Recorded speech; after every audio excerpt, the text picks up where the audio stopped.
Good day and good evening, and welcome to Dailies Hangout stream with me, Caetsu Chaiji. You can just call me Kai. Tonight, the plan is that I'll actually reach level 100 with Scholar or Summoner. Thank you, Kai. And once we do that, we have, well, nothing left to level, but we'll do all of the dailies just the same. With that said, hey Caetsu, hey Lexi, hey Zarp, hey Chris, hey Rust, hey Cirrus, hey Kay, hey Ancient Monica, hey Giraheen, hey Gassel, hey Zynite, hey Aerodil. Hope you're all doing very well. Would it be okay if I sent you a friend request in game?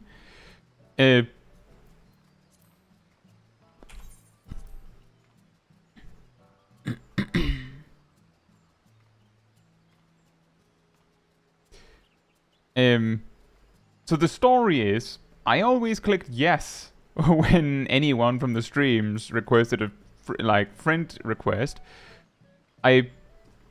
Basically, I am a kinda out of space. I could try and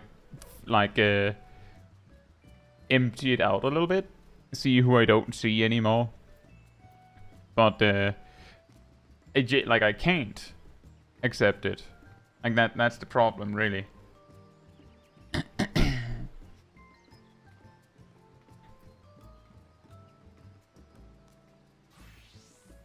I'm pretty sure there are people on the list that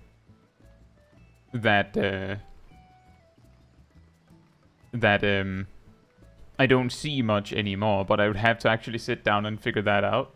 In case it's slightly inconvenient because can't see people not on my friends list. Well, unfortunately, that's your settings.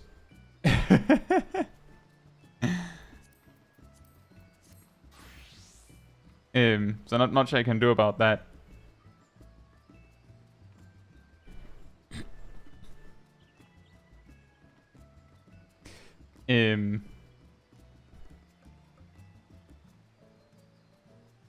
Set that way to minimize frame drops. Well, is it like...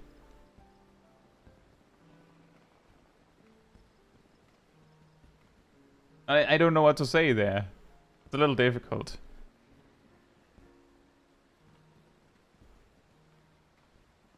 Visit the small cat in Idleshire. Oh yeah. Remember to get your wondrous tales, everyone.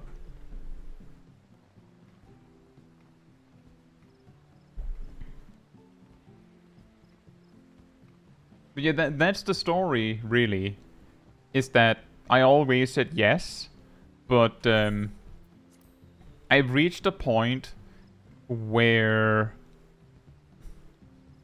Well, first off, my friends list takes 30 years to load, and second off, I have to sort it out first.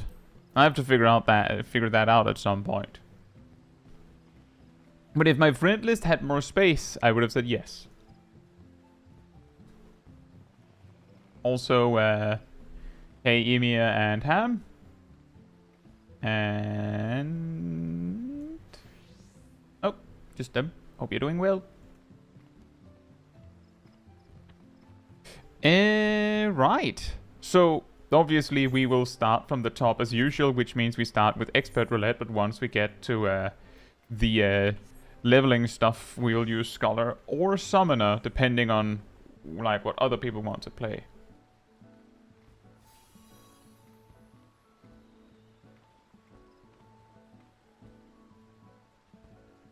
GG Gamer says, see, I'm planning on getting the game. I've watched a few streams. I watched another stream where somebody started a new character on a new account. When he got to his starting city, he was bombarded with gifts. Is that normal? No. That's not normal. But it is something that can happen. Sometimes some stranger will go and gift stuff to a sprout. But getting bombarded with gifts is probably a thing with the streamer in particular. Also, Hey, JT Gamer and Butterfly Spirit and Philippe and Eaterit and Trickety Raptor and Thundershocking. Hope you're doing well. Butterfly Spirit says, how does the sprout system work? Your character is a sprout until it reaches the newest expansion's content and you've played, I believe, 300 hours. And it's which means that you have to, like, if you reach the current expansion's content, like MSQ stuff, before the 300 hours are up, then you stay a sprout. But if you play for 300 hours but haven't reached the current content, then you stay a sprout. But if you do both, then you lose your sprout. You can also manually disable it, that's true. And once you've lost your sprout, it doesn't come back. If you quit the game for a while and then come back, you get a fancy sprout icon with like a sort of like a crown, which indicates that you're a returning player, and that lasts like 3 days or something like that.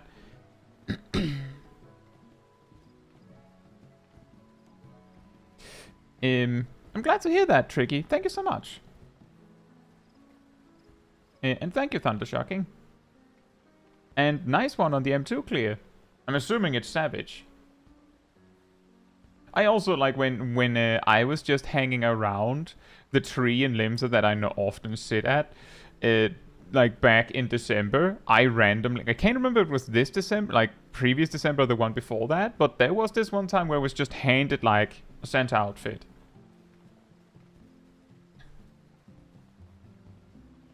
Are all 3 cities usually crowded? It depends. Limsa Lovensa is usually very crowded around the plaza. The other 2 cities are usually more spread out because of where things are. Philippe says, how come I've seen level 100 sprouts then? Because they haven't played for 300 hours. Or they haven't completed the MSQ.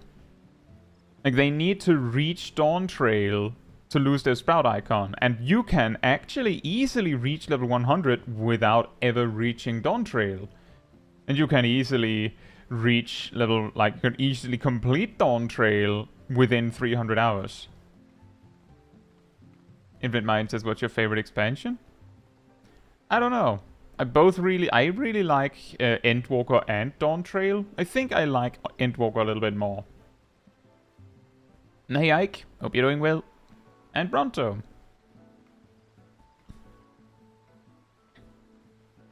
And yeah, exactly, Skylar. That is the reason. Really weird, but that's how it works. I specifically, like, if you want to see a demonstration of that, like if you see some of the later episodes of the Rewind Replay series of my Small Kai series on the channel, you'll see that while we're still completing the MSQ, in Endwalker, I still have a sprout icon, and I think I lose it like 1 episode after we complete the current MSQ stuff at the time, and then there's like, I think like 40 or 50 episodes of just doing secondary content, and then like we get back to the MSQ. But the point is that we completed all of the MSQ and then started leveling, and then we lost the sprout. And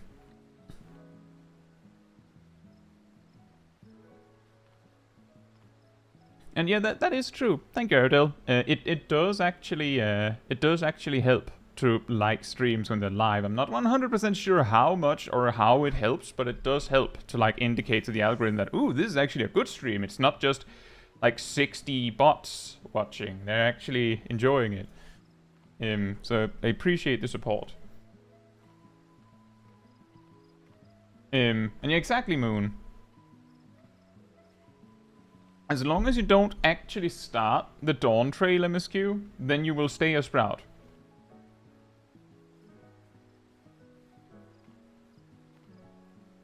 Right then. Should we get started? If you'd like to join for Expert Roulette, come on over to me. The teleporters. In boats.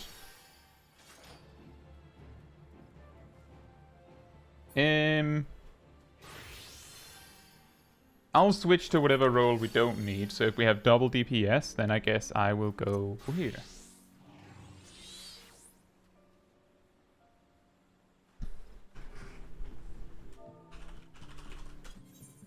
Looks like Gazel is making group 2 if anyone else wants to go.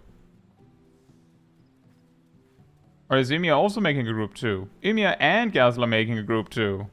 I think there's only 2 people in the group 2 over at Ymir.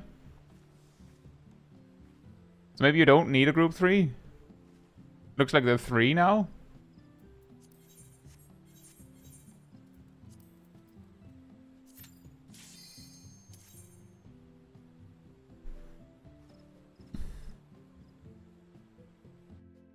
That's good, JT. I hope you enjoy the journey.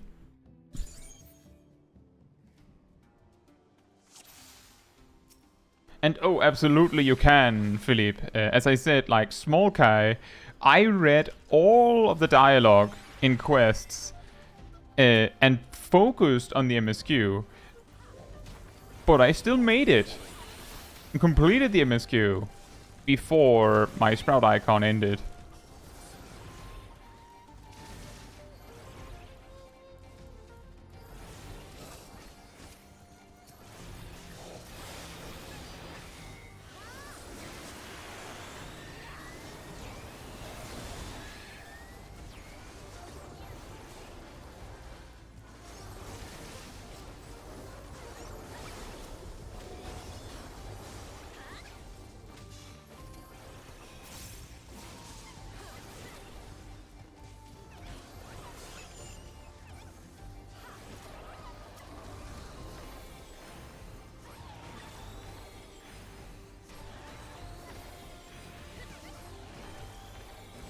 Personally, on these skipping cutscenes, I understand that people like enjoy their games differently.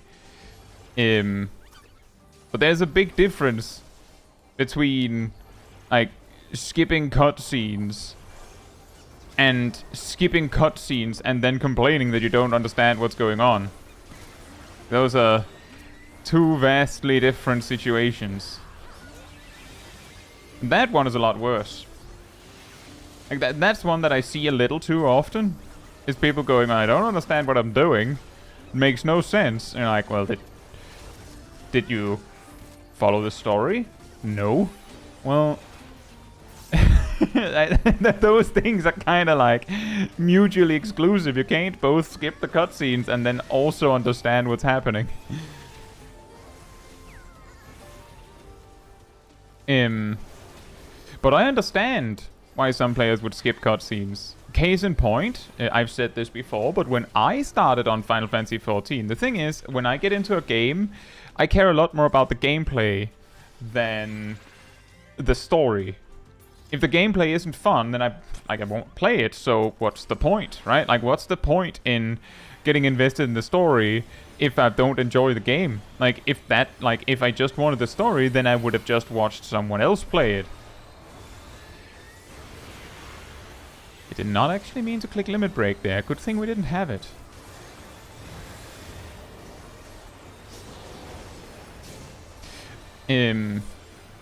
But I skipped a lot of cutscenes in A Realm Reborn, and like, I also typically skipped cutscenes in dungeons because I felt bad, like, keeping my group waiting. But as you probably know, if you've interacted with the Final Fantasy XIV community, you know that the vast majority of players will wait for a Sprout.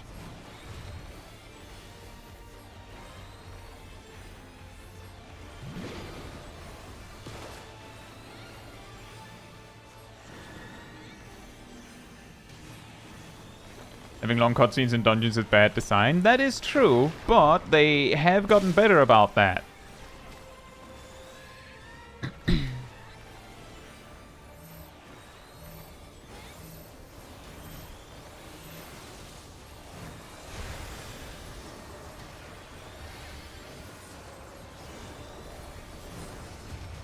And that is also a funny thing when people complain about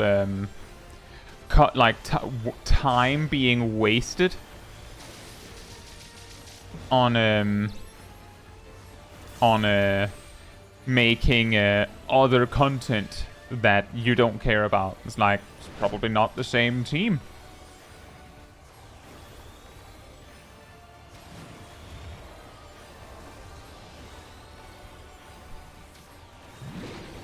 Like, the funniest thing, the weirdest thing I saw, I remember back when they started, like, revealing stuff for Dawntrail and they were showing off, like, some of the graphic update stuff.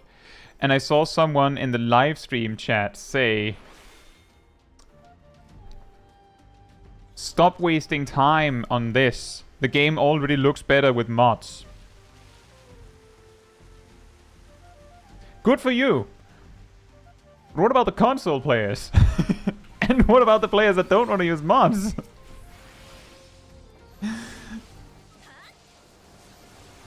And also, probably not the same people working on everything the game has to offer, so it probably doesn't mean that you lose out on, I don't know, a raid tier. Don't worry, you'll get your content.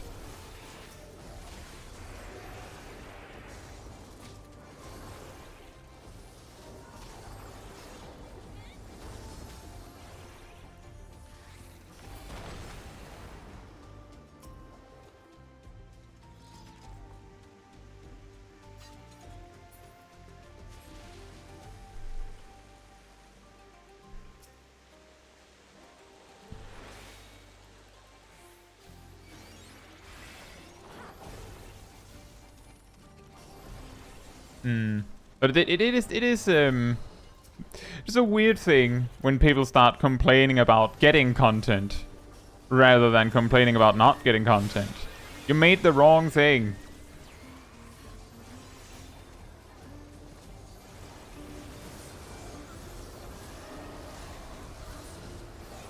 Hey Jake, hope you're doing well.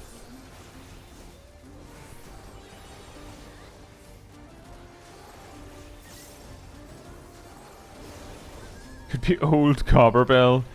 I mean, it's a rather long dungeon. I think the weirdest thing about Copperbell Mines is how some of the mobs reset. If you run long enough, they just reset. It's rare in dungeons nowadays. And I think the weirdest part is I'm pretty sure, even though they changed Copperbell Mines a bit, I'm pretty sure there's still at least one mob in the first section of the dungeon that resets. I'm pretty sure. Like, they didn't fully fix it. Doesn't really hurt anyone. 2 mobs reset.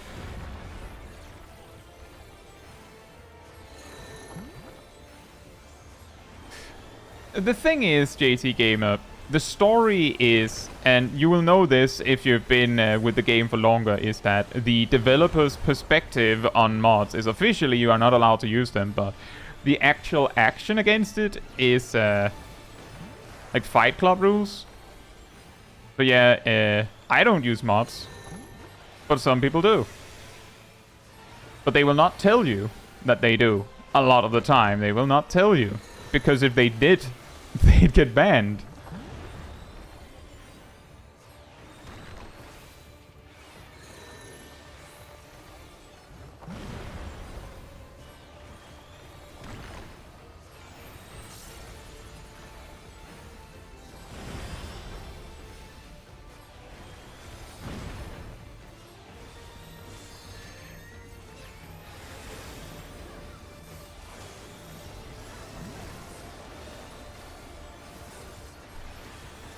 Is there several mobs still in Copperbell Mines that bug out? I thought it was just 1 or 2. Commenting about mods on livestream seems foolish. The thing is, talking about things is allowed, but I don't use them.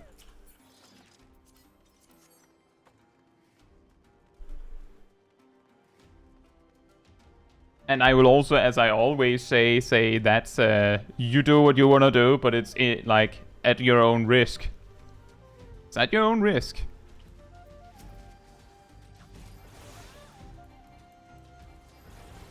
Because of the like TOS stuff, it is at your own risk.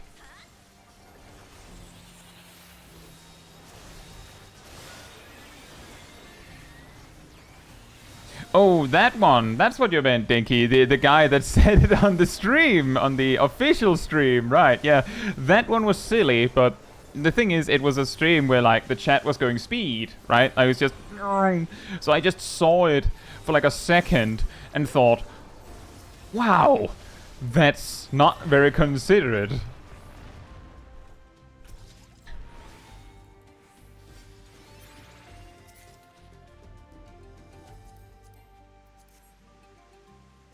Exactly, Zalv says the same. It's, a lot of mobs after the first elevator in Copperbell Mines will reset as you run. And that does track with what I remember. I just assumed more mobs got fixed. Right?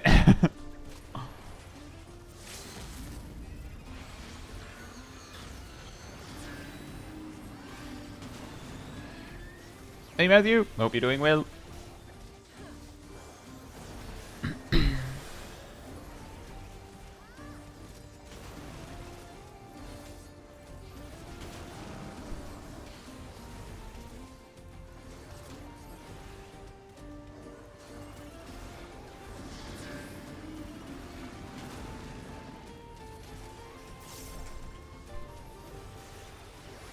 I remembered this late in the dungeon. Oh yeah, I should be using Toxicon more. It's a gain on AoE. I think I also completely forgot to use Creation Discrasia on the two previous pulls. Oops.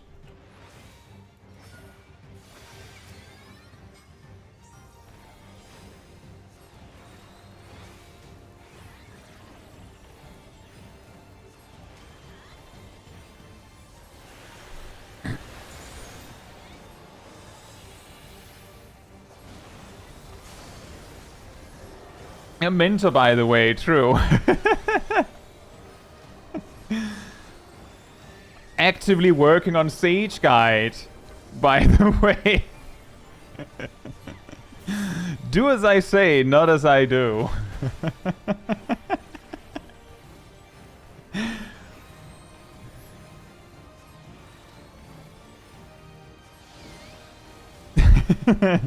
Also, hey Kokochu, hope you're doing well.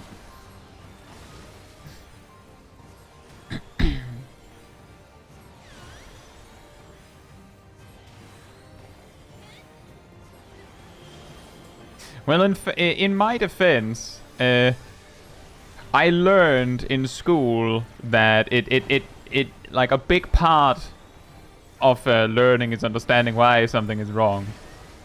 I had a science teacher who said that if you went to the exam and flopped every test, every experiment that you were supposed to do, but you could explain why it failed, he would still give you like a high grade. Which matters a lot. I don't know, JT Gamer. I think a lot of players would even suggest that they look a little dated, because they're rather old. If you mean the Realm Reborn ones. If you mean in general, well, relic weapons are usually a pretty big time investment, so they should look good.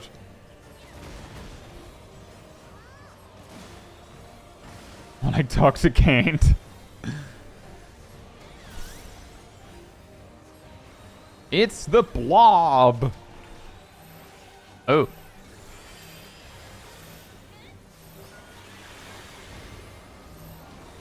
The blob. Blep.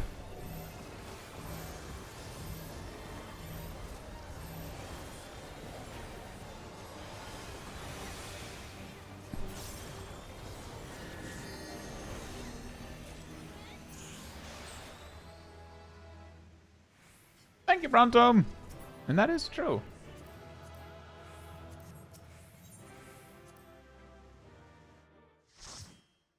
Let's see. Dominus says, I wonder how many patterns that there can be. I've seen 3. There are 3. If you're talking about the greatest labyrinth thing, there are 3 patterns, but like times 4, because those 3 patterns can point to either corner. But there are 3 patterns. And in my experience, the pattern we just saw, I don't know why, but I see it like 9 times out of 10. So like whenever that mechanic starts, I usually look for that specific pattern first. Like I don't, like I've given the advice in my mentor videos that like follow the path back from the end and then see where it goes. But it's that pattern so often that I just go, oh, it's there, so it's probably here. And then I just double check that it is there, which means that if it's not that pattern, I usually get tripped up because it's that one so often. Like, we're talking Squeenix RNG times 1,000.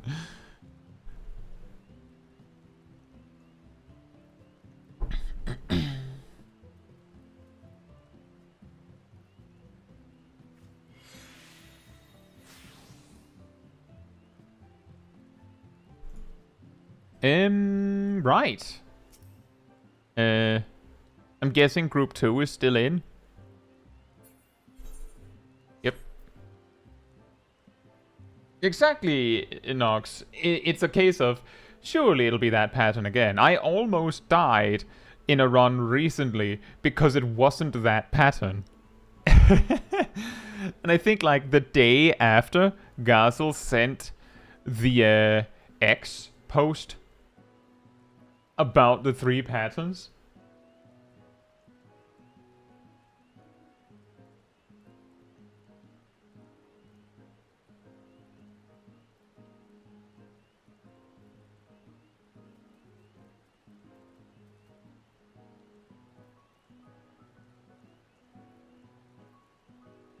JT, we get your sentiment. We get it. Relax.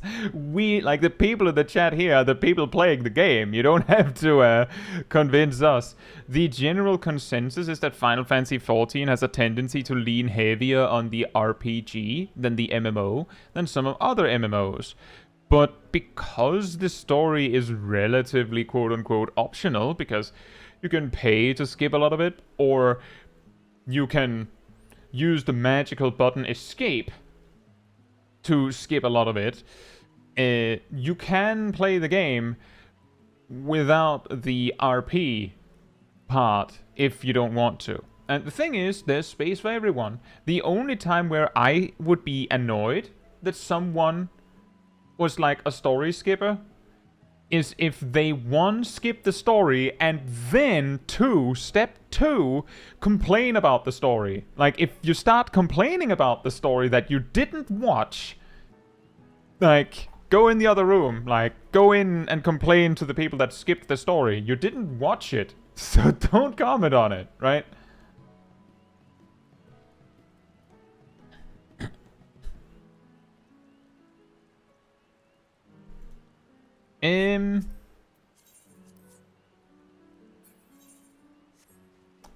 Think you're on the way out?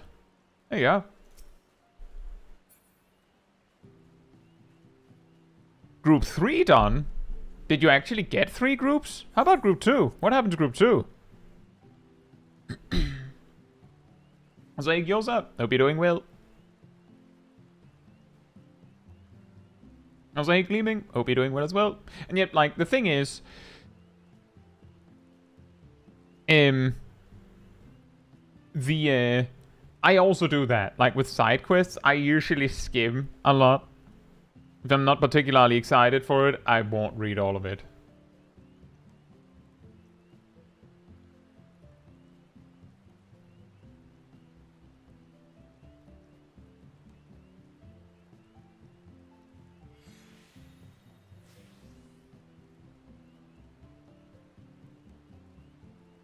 Exactly, Philippe. See, the thing is, if you go, I skipped the story because it was boring.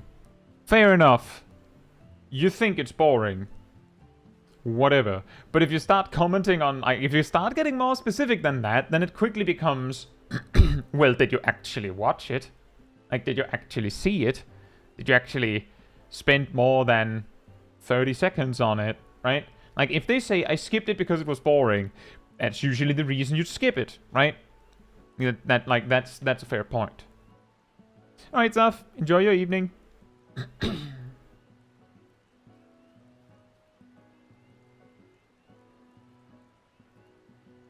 How rough are the Pandemonium Savages? I've never done a Savage before, but I really want the Demi Phoenix mount. Well, you can do it unsynced, which already helps a lot. I didn't do those raid tiers Savage, so I don't know how difficult they were in general.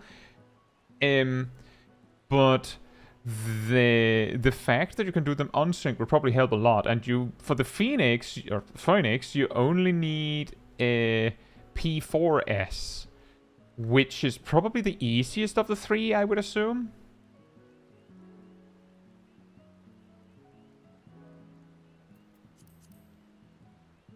Didn't you attempt P5S? I did, on stream. Like, if you check the channel, you just scroll back far enough on live streams, you'll see that I tried. But I did it entirely through Party Finder. And ultimately what happened is that I think I spent like 2 streams at least, mainly not getting past, like, Devour. Because, like, we procced that.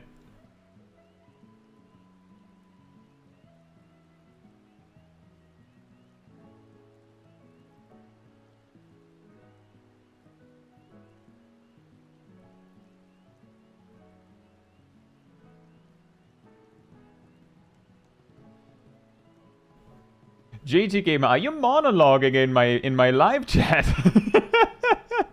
It feels like you're monologuing in my live chat.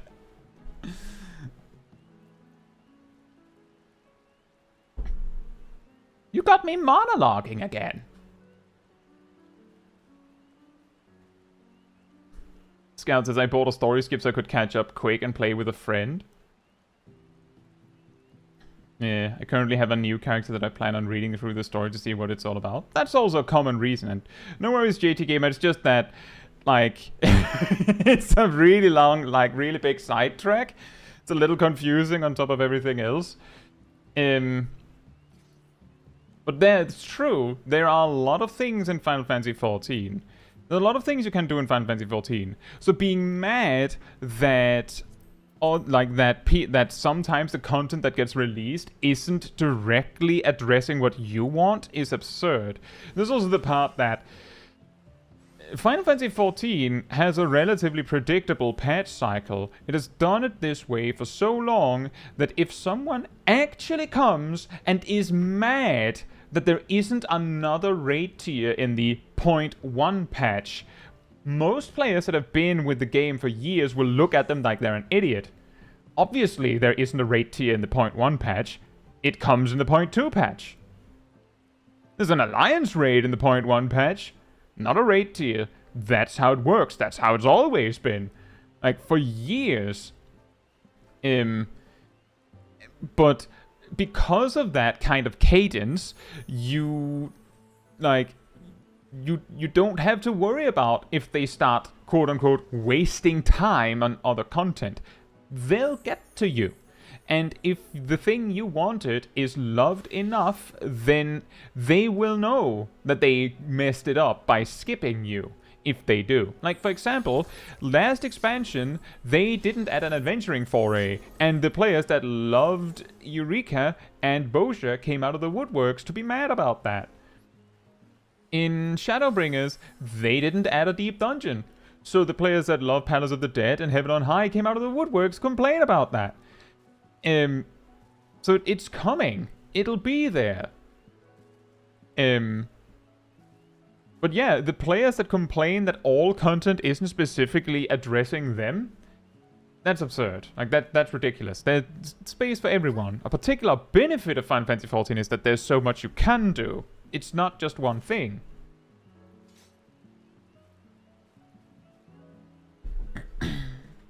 Right. I see that people are back. So... whoops. I click Sage again, and I'm like, why didn't I change job? Right. If you'd like to join me for high-level dungeons, come on over to me.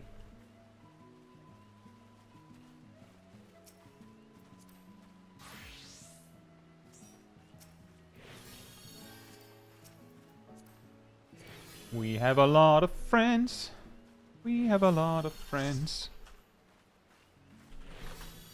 I'm keeping track of who joins. For those that are new to this, I write down who joins, so like I'm not just picking the same 3 or 4 players every time.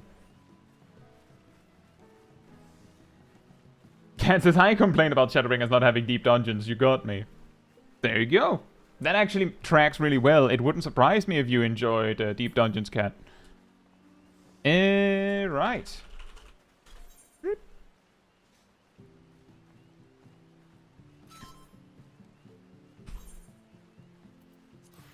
I'll just tick this so I don't forget it later.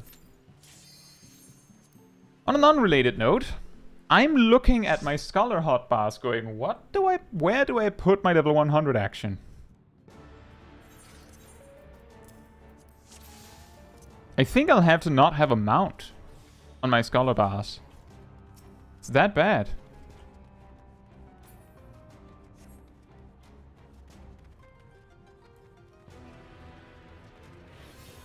Moonrunner says, I had a weird situation where my computer couldn't get past the Tempest in Shadowbringers. So my partner streamed the rest of Shadowbringers to me and then I bought a story skip. That is weird, although not entirely surprising. If I remember correctly, Gleaming got stopped, like, on the second trial of Dawntrail because their PC couldn't handle it. They had to upgrade their PC to continue, which... that sucks. Like, that's the worst possible way to, like, get stopped. As well, my computer can't handle the game.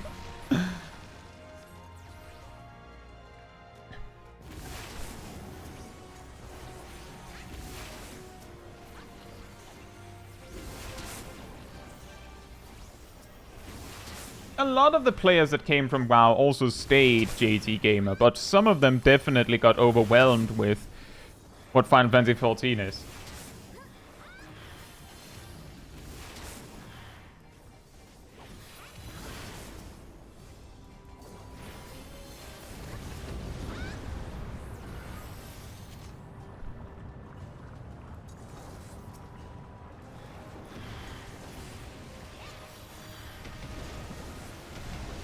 But yeah, the reason for that, for those that weren't there, is World of Warcraft had a lot of things people weren't happy about.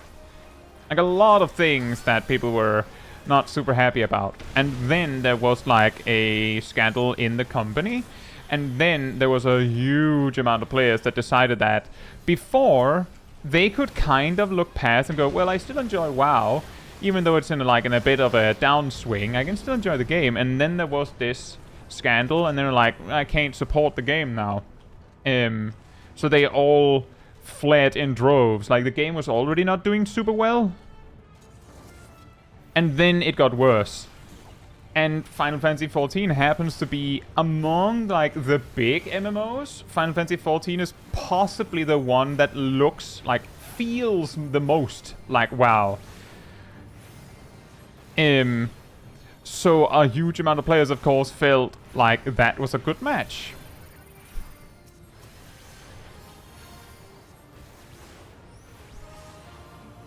And some players stayed, some players left. Some, like, went back when WoW started looking better again, and things had gotten better in general. But that is where it started, and I believe that scandal thing happened, like half a year before Endwalker or something like that, maybe a little bit less, which then had the effect of the servers being super overwhelmed when Endwalker actually came out, because they had gotten this gigantic burst in players that they weren't ready for. And then huge exciting expansion drops. And then it gets even worse.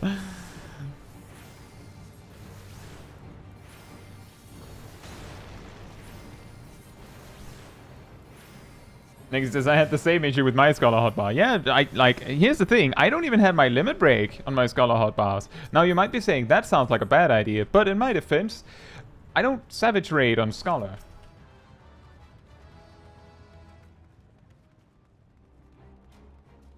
Otherwise, that would be a much bigger issue, I think. Gazel?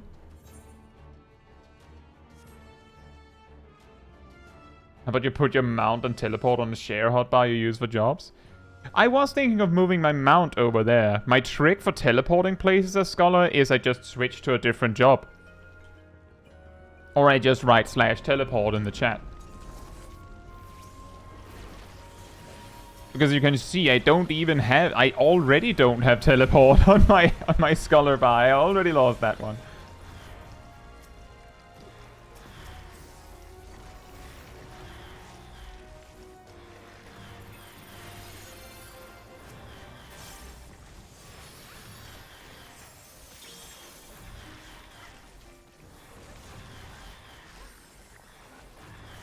Exactly, Axis.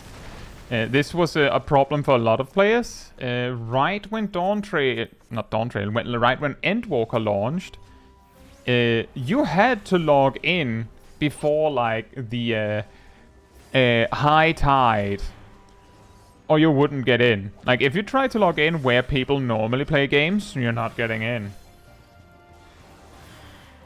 JT Gamer, that is actually rather old news. It was something people were talking about doing because they were mad that healers weren't very interesting to play in dungeons primarily and otherwise casual content.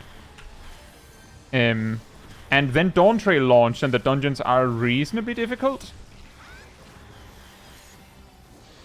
And the strike didn't go anywhere. I kid you not, the majority of this quote-unquote strike, JT Gamer, happened as a result of players like you asking about it in stream chats and getting streamers to explain it 3 million times.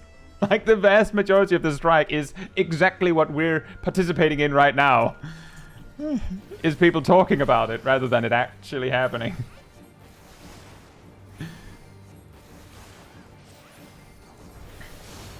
I'm supposed to be on strike? No. That was months ago, Gleaming. And yeah, exactly, Brontome. Exactly.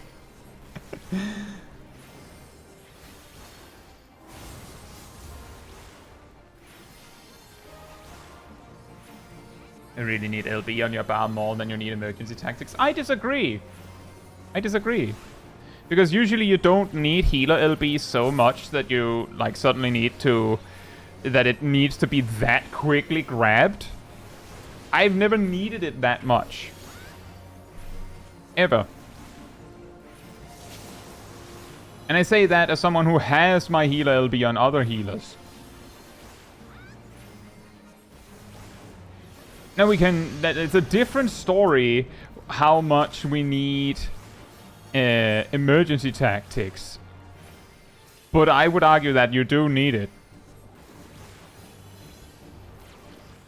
Because it's a lot harder to grab emergency tactics from your spellbook than it is to grab limit break. You don't even have to scroll. That one is also extremely old, JT. It was about a chair for Lalafels that looked like it was for baby.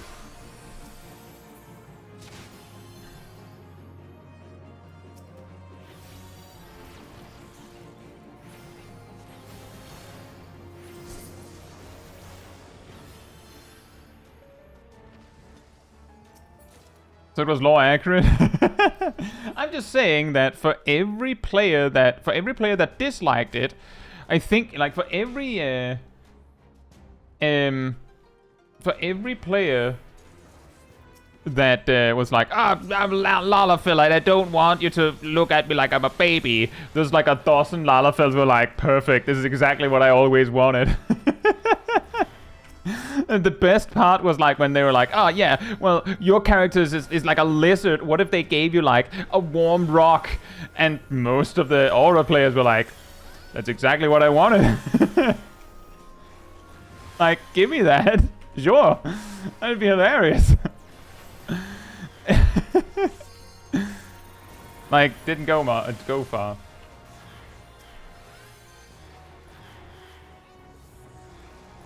Talk about the billboard. Oh man, I remember talking about the billboard on one of my first streams. I was in the middle of Palace of the Dead, and someone asked what my opinion on it was, and I was like, it's dumb. Something like that. And then just moved on. So hey, Taldabab, hope you're doing well.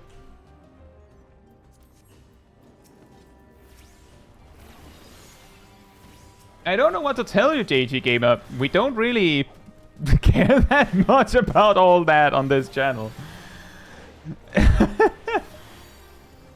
We try to keep it a little bit more positive.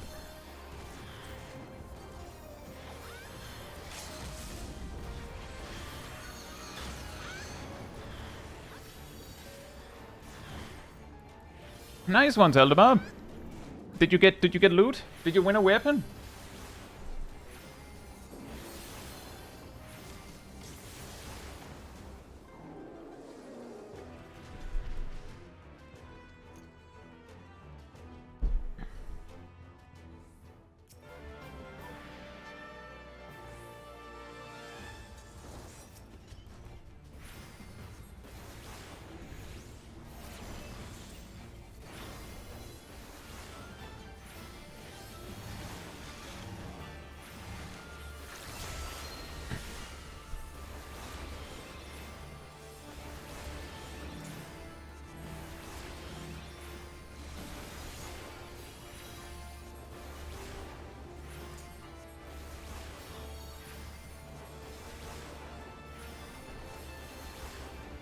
Oh yeah, the wrong patch notes for Monk was pretty fun.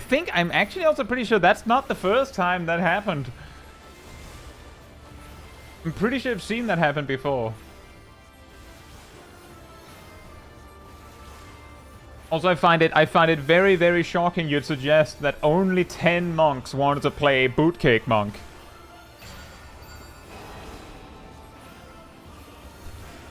Oh, that one just goes straight through the middle.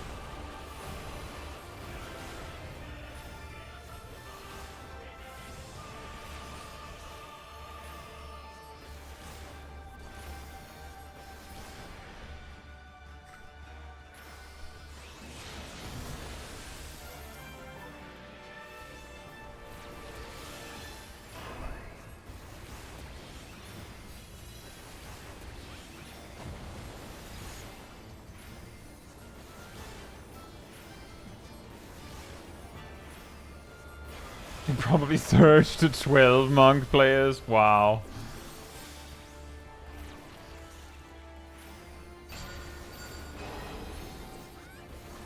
I don't think monk was that bad. It's a little chaos with the weird boot kick rotation, but it wasn't that bad.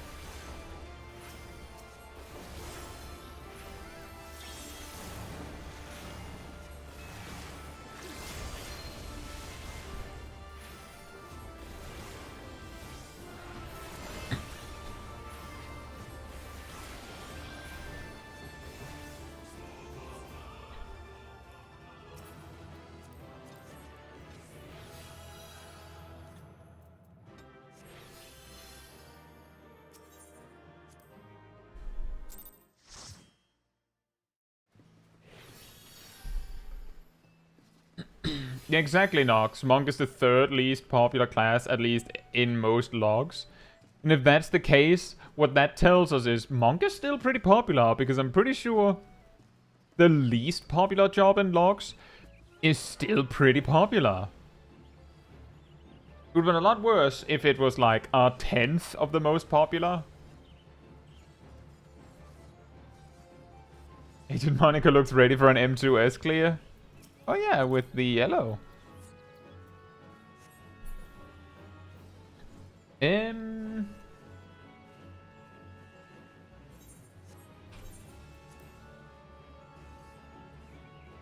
yeah, the island sanctuary isn't gone, JT. You can still do it. It's just that it's finished. And there's also the part that, and I want to stress this. When they initially implemented or wanted to implement the Island Sanctuary, they basically said, it's not like, don't hype it up that much. It's not as much as you think. And then people hyped it up anyway, and then people got a little disappointed when it wasn't more than what it was. Meanwhile, I'm pretty sure that Yoshi P straight out the gate were like, it's not that crazy. Like, it's pretty cool, I guess, but like, don't make it more than it is. Like, it's just a little thing, and yes, it was just a little thing. I still visit my own island like once a day. It's my cherry pink dye printer. Gives me all the dye that I need. And I also find some satisfaction in trying to get it so that I have maxed out of all items there. That would be funny. But that'll take a while. I'm just about nearing 800 of each of the materials that you can only get like 8 of a day times 2.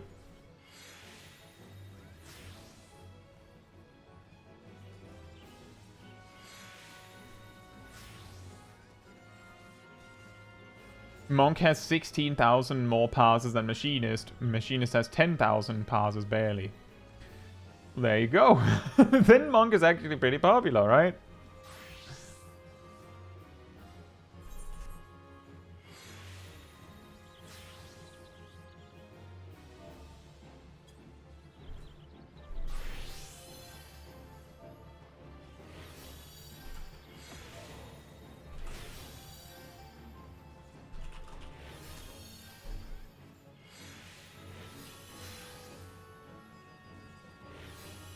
My 2 favorite jobs, punch and gun.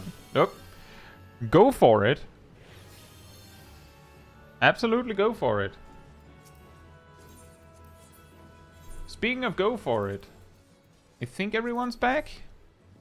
So if you'd like to join me for leveling roulette, come on over to me.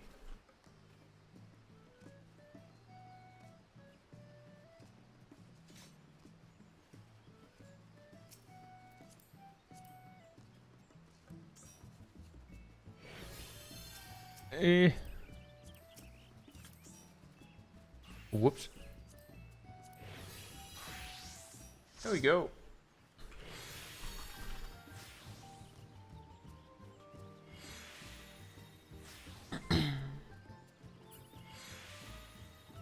Hey Lilac, hope you're doing well. Yazel is making group 2.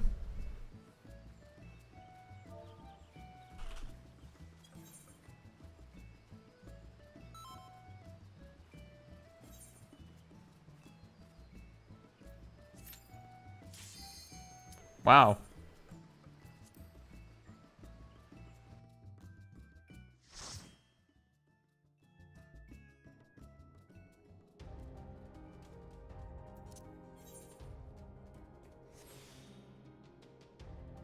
Hamster's times make kind of work. With Dark Knight? I mean, if you play well, then that's perfectly fine. Dark Knight is fine at level 88.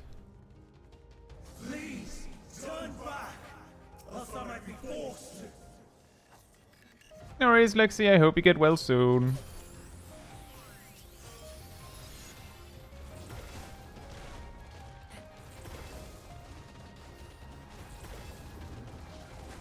That is indeed Caetsu.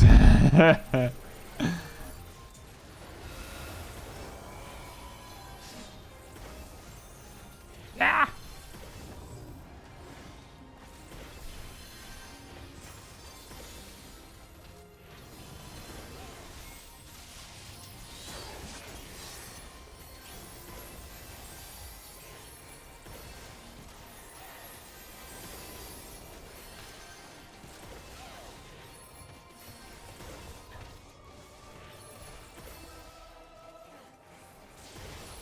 Did you know you can beat this synced? Well, you can! Indeed! Did you know? Did you know?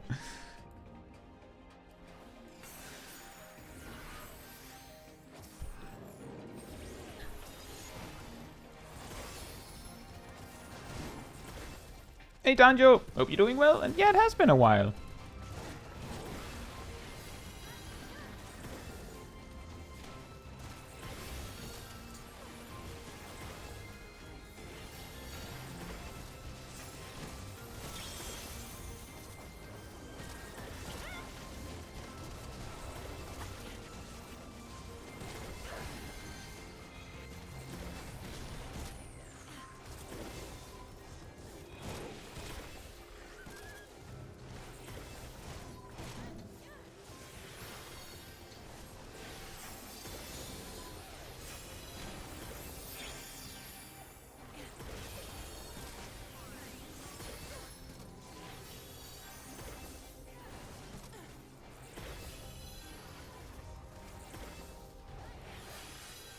I didn't even know that was a thing, Nox. But I totally agree.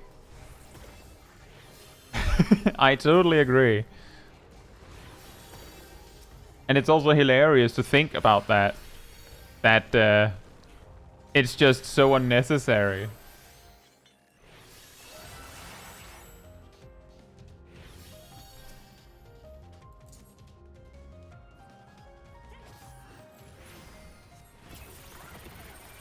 Was I Smokey the Hamster? I think I saw you in the chat earlier, but I do hope you're doing well, and welcome to the game. Unless it's an alt. I didn't hear exactly. Yeah, the road to 90 is crazy.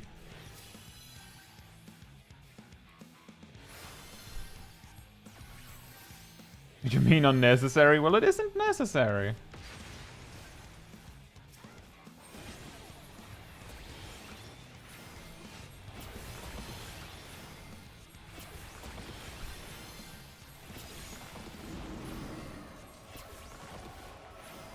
Looking cool is always necessary. Okay, you win there. Fair.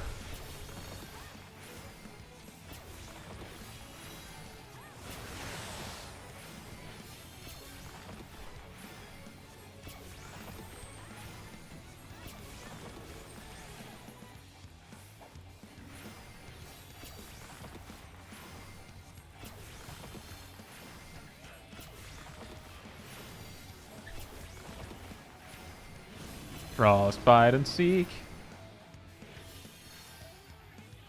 You think warriors summon a giant axe because it's practical? No, I think they summon a giant axe because it's heavy. And heavy object hurt much.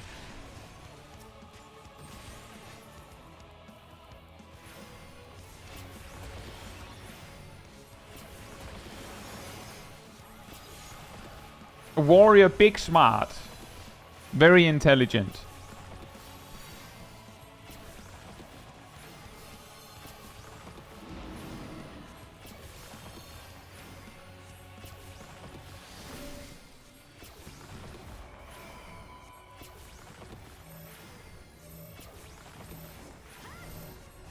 Look, he's casting Heavy Smash. That's basically Primal Ruination in a nutshell.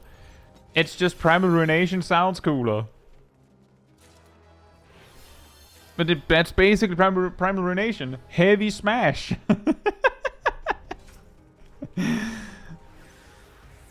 Nothing to it. Bigger is better. Warrior understand laws of physics. Yes.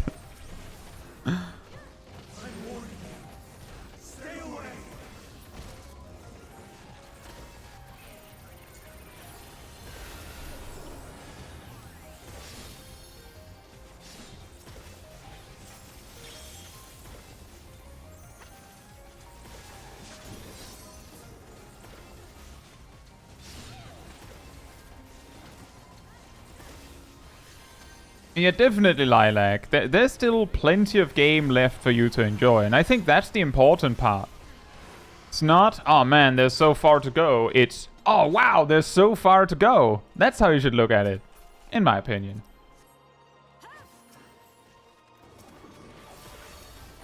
There's so much left to see.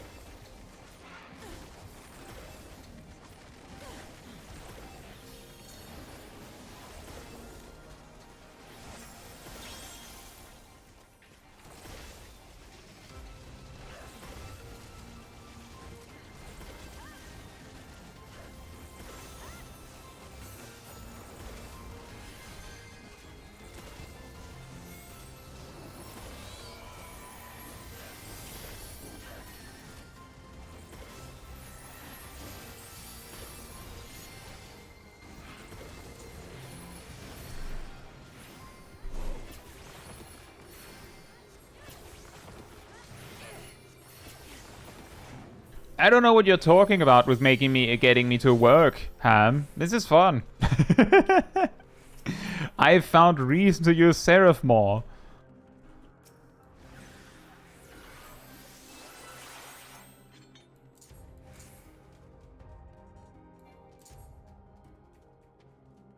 Should I stop spamming TBN? Now that would be sad. What I meant more was that it would be a shame to suggest that going as Dark Knight would mean that I had to work hard.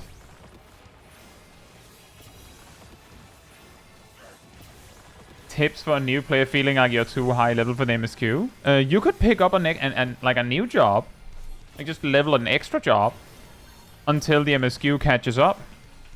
That's the way you could do it.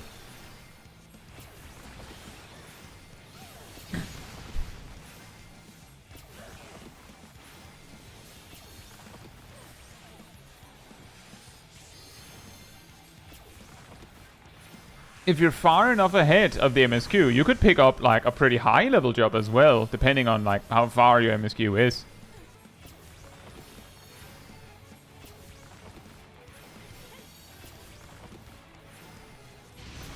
There's a lot of, well, what now at endgame? Yeah, that's true. Once you've leveled all of the jobs you're interested in leveling, and unlocked the content you're interested in unlocking, you can quickly reach a point where you're like, right, what do I do now? Yeah, the first time I reached that point, like, I was in an FC, a free company, that, like, was kinda dead for quite a long time.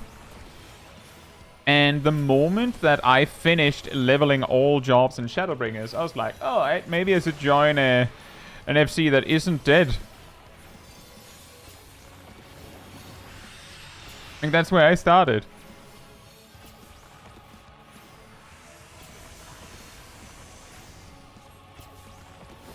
The community thoughts on the original version of Final Fantasy XIV. Some players would like to try it, because I think a large percentage of the player base, like, didn't even know that it was an option that they would have been interested in back when it was an option.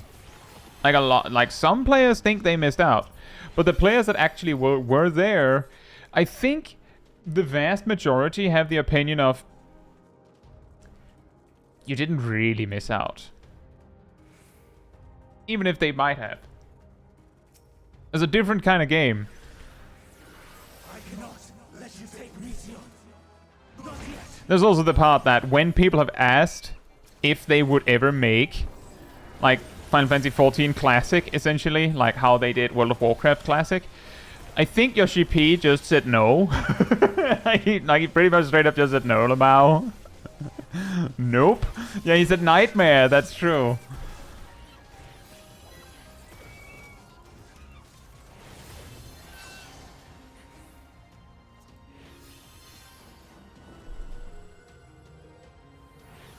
And that's also the thing, is that I think a large majority of the players that are like, oh, maybe I would like to try Final Fantasy 1.0. I think it's more because you can't have it, that it gets more exotic. Like, oh, well, it would be technically new Final Fantasy stuff for me, but, you know, it might not have the longevity. So, like, they could open, like, a server for that, but, like, aside from the initial launch hype from all the people that want to see it, once that's over, then it'll probably drop to a very low player count. Like, an extremely low player count. And then it's like, why? Why did we bother doing all this? Because it's probably not as simple as just do it. They'd probably have, you know, like, look through their archives for a version and, like, set up a server with it. Like, it's not just easy mode to do. Exactly, Danjo. You want to try it because it's famously bad. And personally, like I've said, I would like to try it. But again, like I would also like to try Final Fantasy XIV A Realm Reborn. Like, actually A Realm Reborn. The game we're playing today is very different from that game. Like, 7.0, shockingly, is very different from 2.0.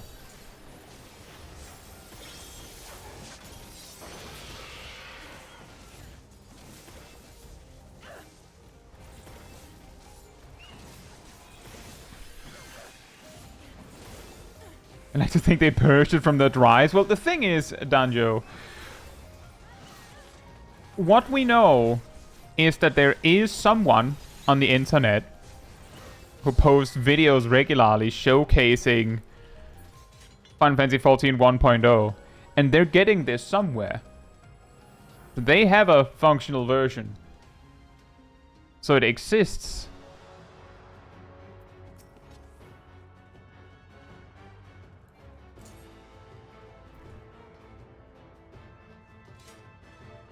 I will have the time and tranquility I require.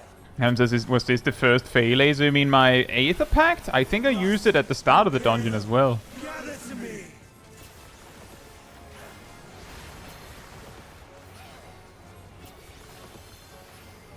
Fair enough, Sarah. I haven't looked too far into it, but... Unleash your power.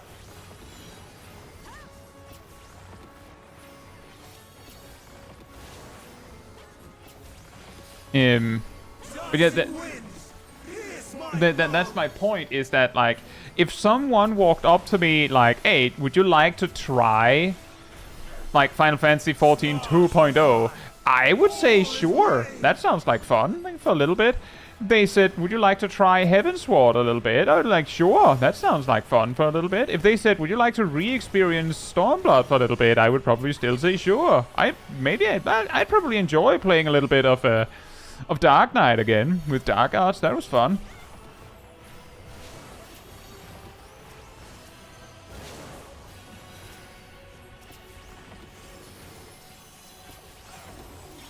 But, like, the point is that it would eventually, like, be boring again. Because they're you know... Overall, I would say the game has become better over the years. That's at least a hope that that's true. Interrupt? No interrupt. Alright. No. Alright.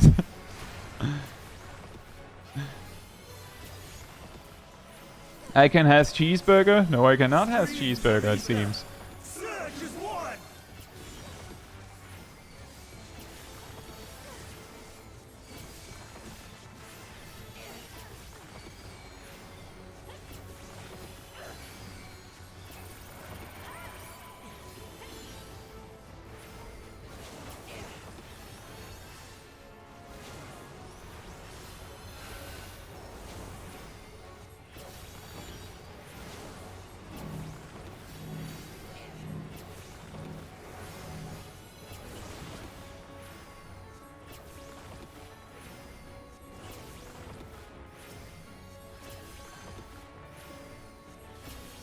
Even when transformed, but I am dancing wind.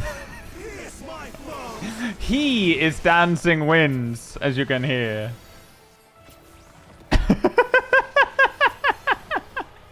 But I'm dancing winds, pierce my foes. If you say so.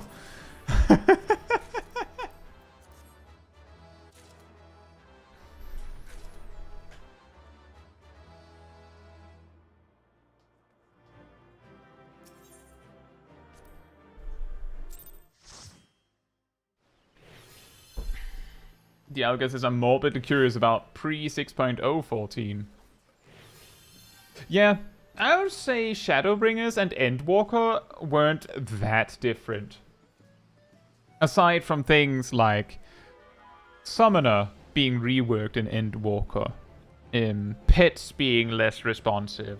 Aside from that, I think the biggest difference, like aside from the huge things like job reworks and such, the major difference between Shadowbringers and Endwalker was that in Endwalker, they sort of normalized potencies in that they made it so that pretty much all jobs, with very few exceptions, their AoE was better on exactly 3 targets and above, rather than some weird number.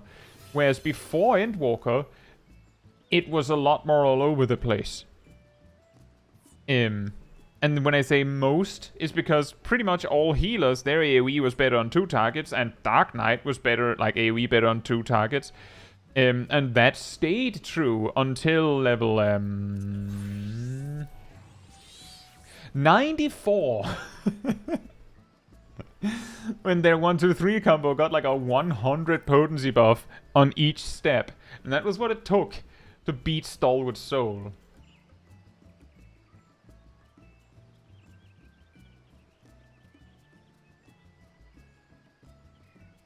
Working with the smaller healer bubbles? Ah, yeah, you'd love Shadowbringer's Sacred Soil. Oops, people went out of it again.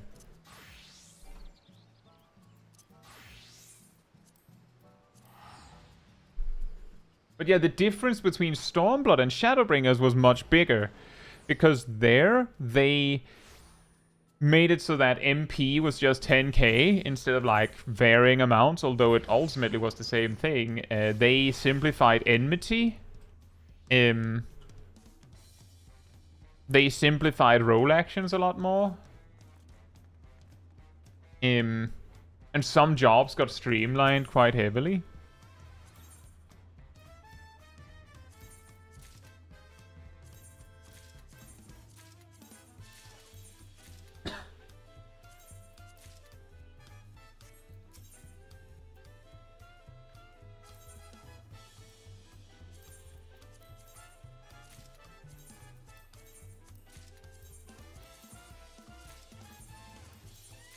Gear. Loot. Yoinks. Yoinkers. That looks nice. This also looks nice. Could dye this.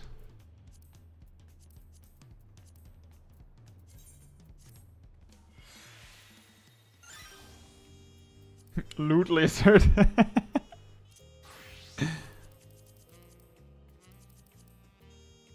Oh, that also looks nice.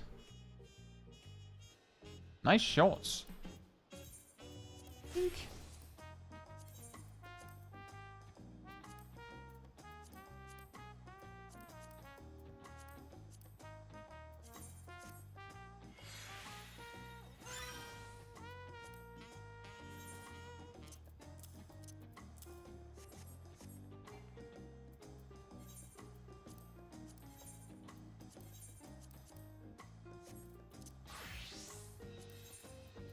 How did he possibly... How could he know that his portraits were broken? Oh yeah, and Shadowbringers, everyone turned into bunnies.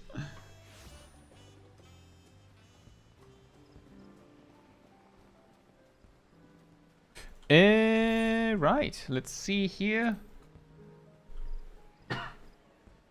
If you'd like to join me for MSQ Roulette, come on over to me.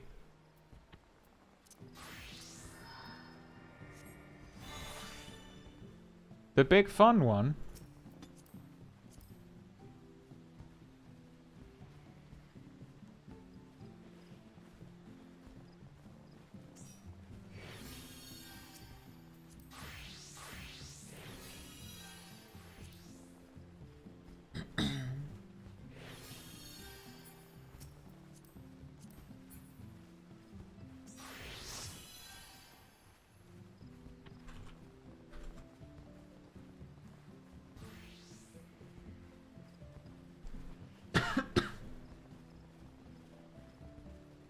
We all love unskippable cutscenes in our dungeon roulettes. Well, in fairness, the unskippableness, and this is also something that players that came into the game later in its life cycle don't realize, that when they made the cutscenes in MSQ Roulette unskippable, they made the reward way bigger.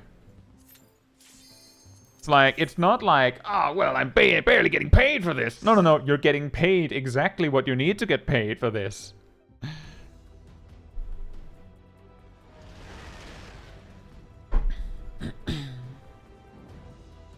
Praetorium time.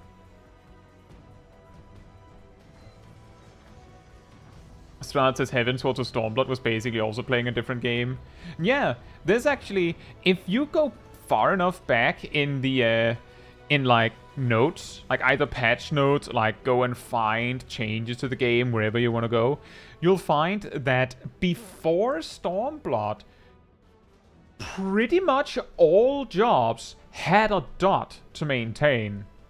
Pretty much all jobs had a dot to maintain.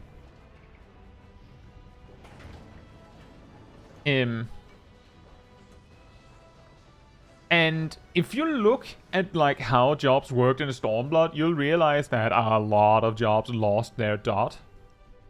Like just some jobs had 2. Just lost one of them.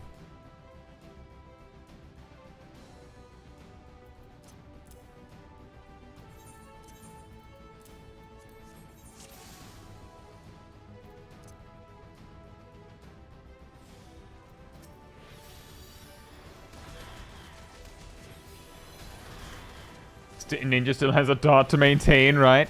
Dots on doesn't count.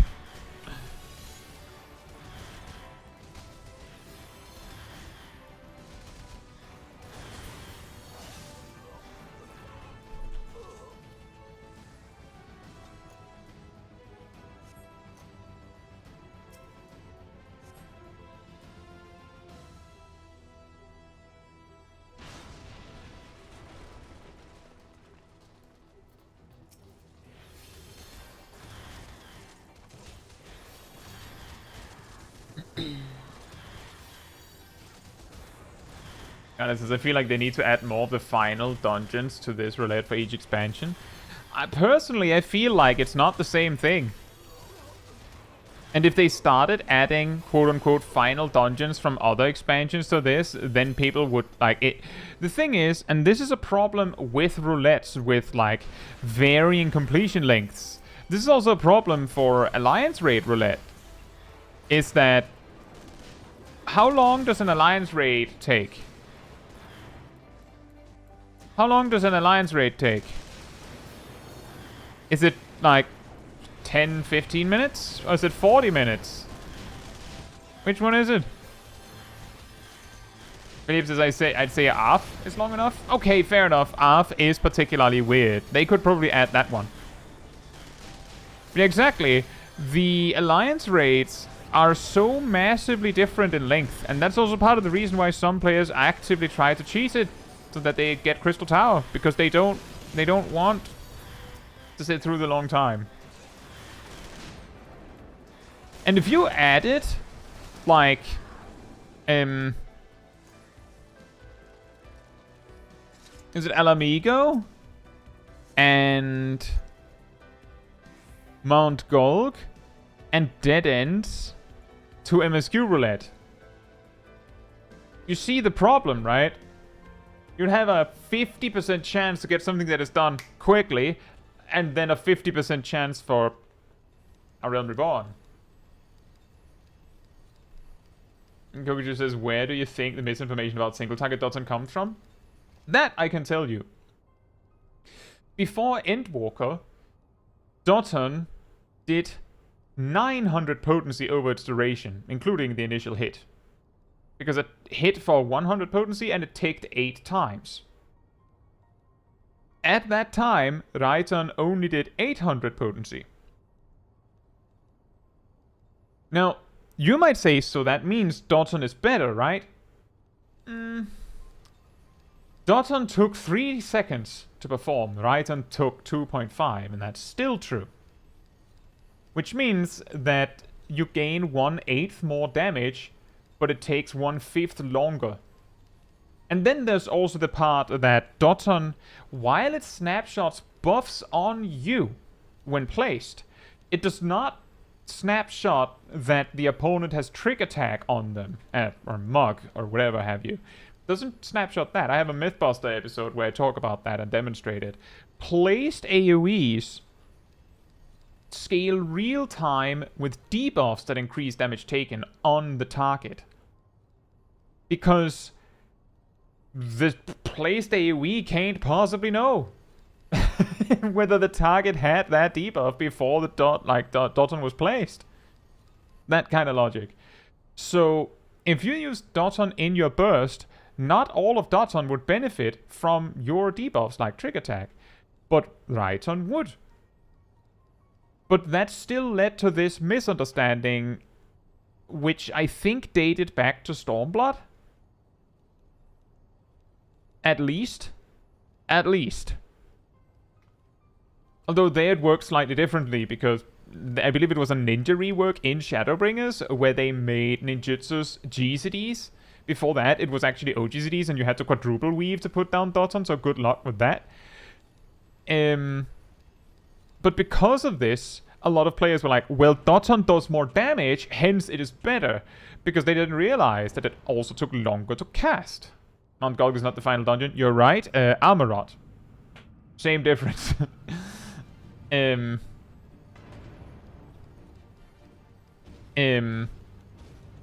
But I believe that's where it originates from, Kokochu. And then there's also the part that a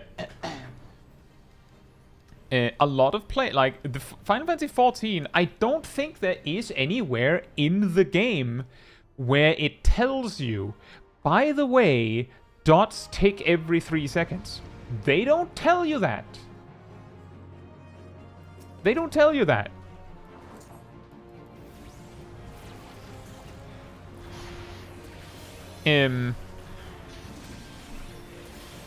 So you just have to figure that out yourself.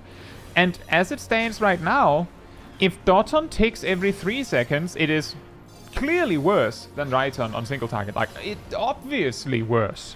But if it ticked every 2 seconds, then it would be better than Raiton. If it ticked every 2 seconds, which it doesn't. But if it did, it would be better. I'll say, Grace.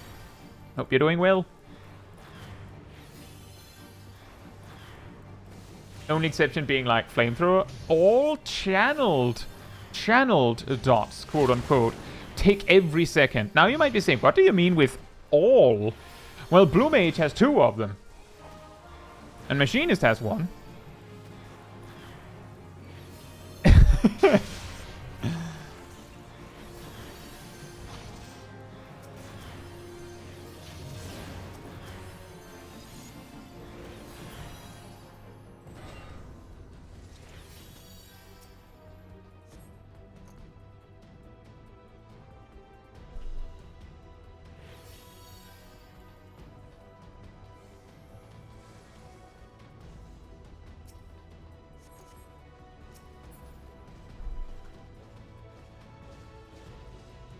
Is Amarot and Dead End so... Are they so bad?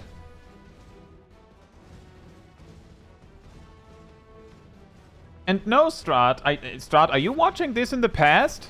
Are you behind on the live? Blue Mage has 2 of them.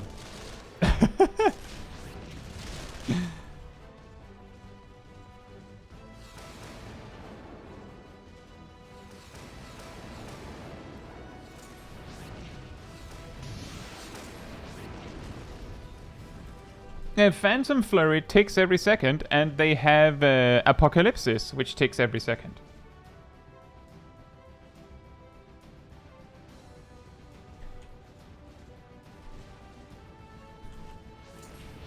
Well, that's all fine and good for you, Strat, but don't go around here spreading misinformation.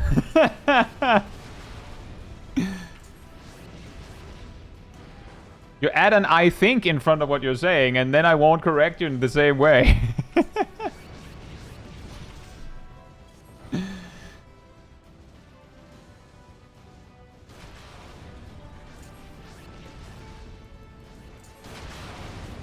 And that's also true, Perrin. There's also a part in that before they made it so that hide deletes Doton, there was a trick where you put down Doton before combat started.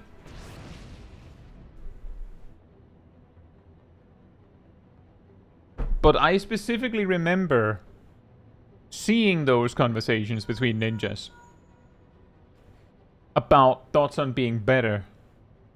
And if you looked at only the potencies, if you only looked at the potencies back then, you'd be right.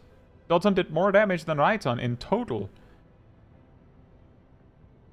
But that was usually the pitfall, was that there was more to it than that.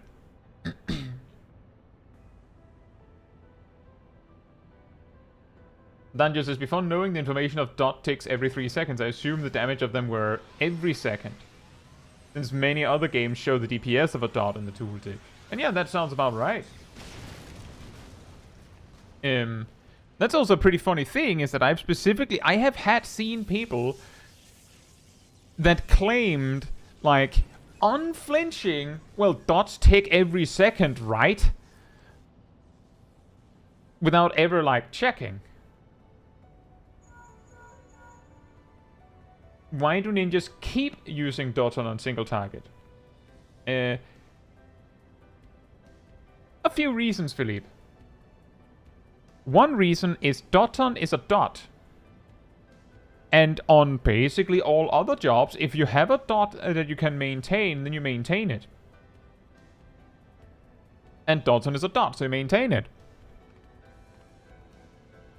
Another thing is the misunderstanding with how often do dots tick. So they think it's good, even if it's not. And another reason is they see other ninjas do it. So they think that's what they're supposed to be doing. So it's like an endless cycle. Ninjas are putting down Dotson on single target because they see ninjas put down Dotson on single target, which means that they put Dotson down on single target. And then there's also some that just do it because it's funny.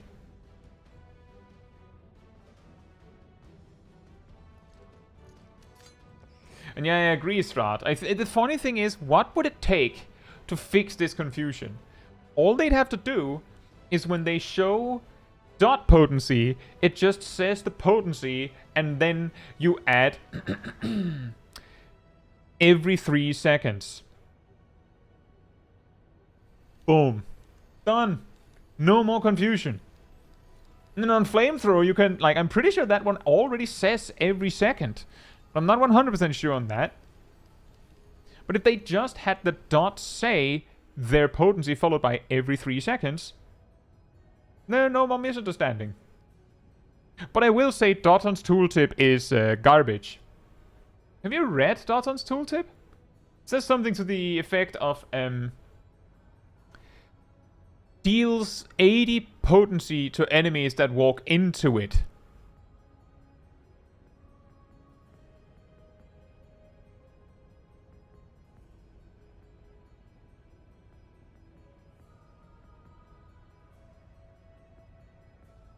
I'm pretty sure that's incorrect, Perrin. That's only placed AoEs that take an extra time when you place them.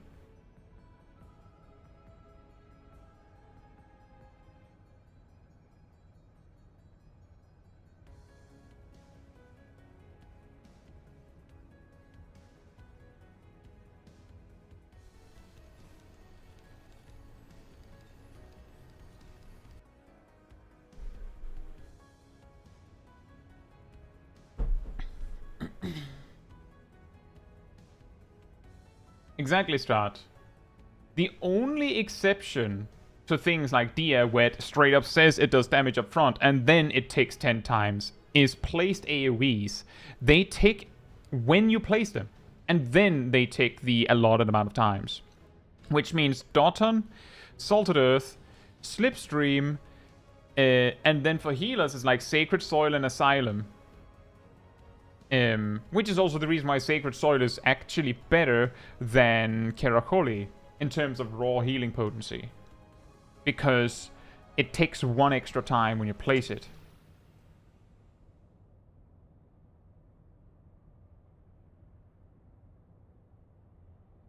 One other reason for single target Dotson is likely messing up Mudra order. That's possible. Astra's bubble thing, I believe. I haven't tested that one, but that does sound possible. That one at least places the buffs when you click the button, and then it refreshes them every 3 seconds.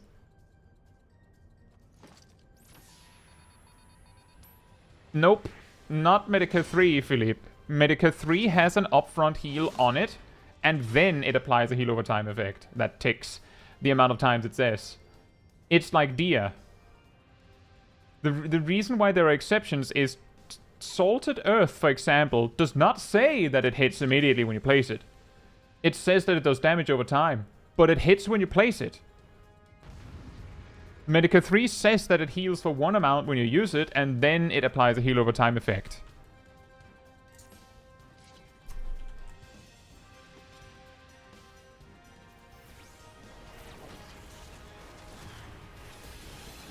But yeah, the key is, if you're uncertain about this, my advice, and the reason why I would give this advice now, is if you're in a different game, like one day you're playing a different MMO, and you're not sure, just test it. Like, straight up just test it. If you want proof of how often dots tick in Final Fantasy XIV, just go up to a striking dummy, apply your dot, and count the numbers. Just straight up count the numbers. And you have your answer. Because you'll be able to count the exact amount of ticks. Which is also the reason why Dotton is so weird. Because it looks like, when you initially test it, it looks like it takes a really random amount of times. Thank you, Perrin. No worries.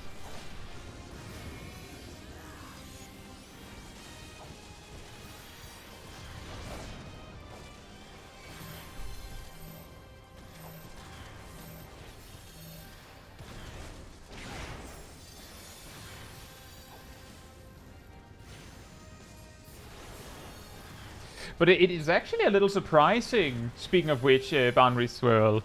Isn't it weird and sort of inconsistent behavior that the circle that Astrologian channels doesn't tick every second? Isn't that inconsistent? Like, if we're going to be pedantic, shouldn't it work the same way as Flamethrower, Apocalypsis, and Phantom Flurry? It's channeled, so it ticks every second, right? Nope.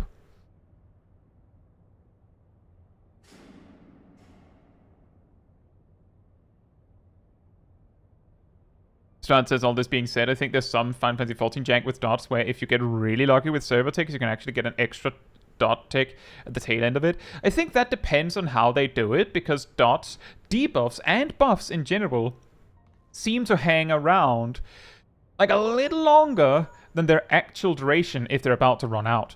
Which means that if you apply your dot so that it ticks like frame 1 as you place it, then there's a possibility that if you just let it tick out naturally, it might tick an 11th time as it is ending, which it isn't supposed to. I don't know if that is actually a possibility, or if this is something like I'm not sure how I would test this. Because it requires you to hit it so perfectly. But I could see it happen with Final Fantasy XIV jank. The good news is that because of how we do GCDs, I don't think there really is any benefit to that. Gaming says, I just want you to know you've spent 10 minutes talking about dot ticks. We could also, we can change the subject. We want to talk about breadworms again, everyone?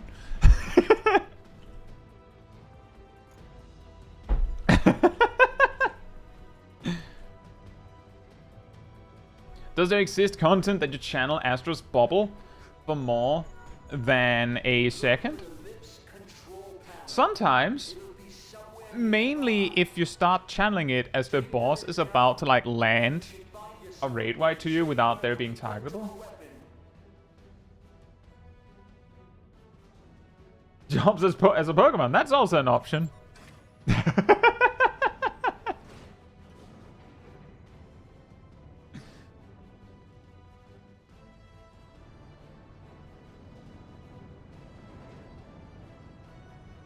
Yeah, that's the reason why I'm saying it's ticking every second, Danjo, because the ticks on Collective Unconscious is what's reapplying the buffs.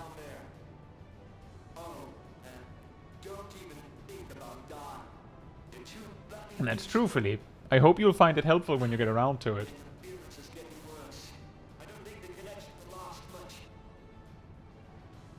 Yeah, under most circumstances, Anthony, you just weave it. Just like... Usually, like with the Paladin, Passage of Arms, you just weave it unless like you really, really, really need it to work, because that one lasts for 5 seconds. Do you believe in Eorzea?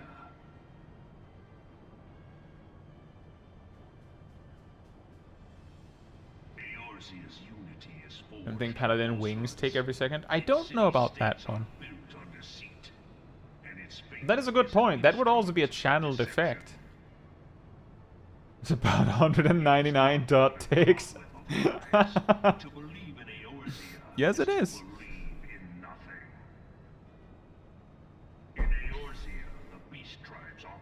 If Pixomancer was a Pokemon, would it just straight up be Smeargle? Or would it be something more creative than just making it the Painter Pokemon? Because there is one. Are the 12 otherwise engaged? I was given to understand they were your protectors. If you truly believe them your guardians, why do you not repeat the trick that... But as the CGI. See, that's the reason why when I usually think of jobs as Pokemon, I kind of just like invent something myself. Is because I think if you had Bard as a Pokemon, its ability would 100% be something with sound or music or something. I think there's a Pokemon ability that like there's this dancing bird that has that makes it so that if anyone on the field uses a dance of some sort, dragon dance, swords dance, petal dance, yeah, Oricorio, then that Pokemon copies it and also does it, or something like that. Just out of turn, something like that. I would have said Bard fits that, but obviously Dancer fits it better, so it'd be weird if they both had that.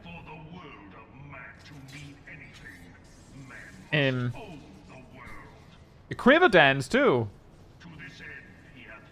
But if you just said, well, Pixelmans would just be Smeargle because there's a Pokemon named Smeargle that is basically a Painter Pokemon.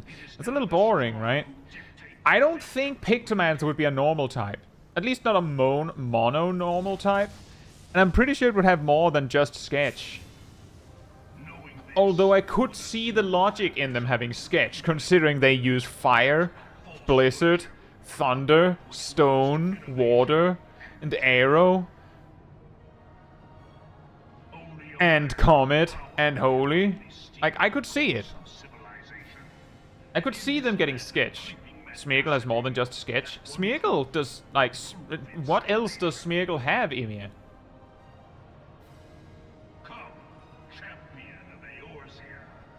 Face me. Your defeat shall serve as proof of my readiness to rule. It is only right that I should take your realm. The function of Sketch is that you permanently copy the last move that the person you're sketching used. And replace it with Sketch. Underline permanently. So that means that a Smeargle just needs to see someone else use Flamethrower. Now it can have Flamethrower. But that's the gimmick of Smeargle, that it has only Sketch, which means that it has anything. But Smeargle, like, stats-wise, ability-wise, sucks. Like it paid basically all of its other attributes for this ability to do anything. Its ability is pretty much useless, and its only good stat is speed, which means that ultimately you could teach Smeargle anything, but the main thing you use Smeargle for is as a disruptor. Because it's good at that, because it gets all of the best disruption moves in the game, because it gets every move in the game. Yes, people use it. But if you can find a Pokemon that does exactly what you need it to, and it doesn't have to be Smeargle, then the other alternative is always better. Own Tempo is a decent ability. What does Own Tempo do again? Isn't that the one that makes you immune to confusion?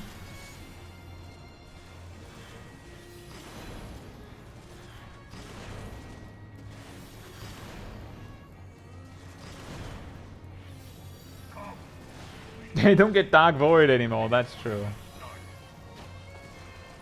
Hey Emily, hope you're doing well. What prompted the discussion about Smeargle? We were talking about if Pictomancer was a Pokemon.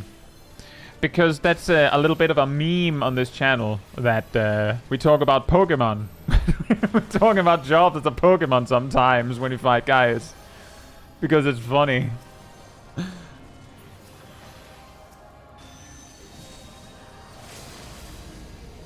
I'm pretty sure, yeah, it nullifies Confusion and Intimidate. It didn't use to nullify Intimidate, but Intimidate nullification on Smeargle is kind of whatever, because you're not going to use that attack stat anyway.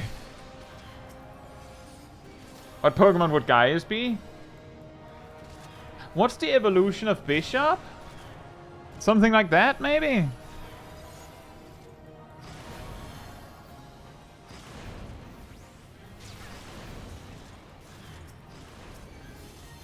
King Gambit, yes.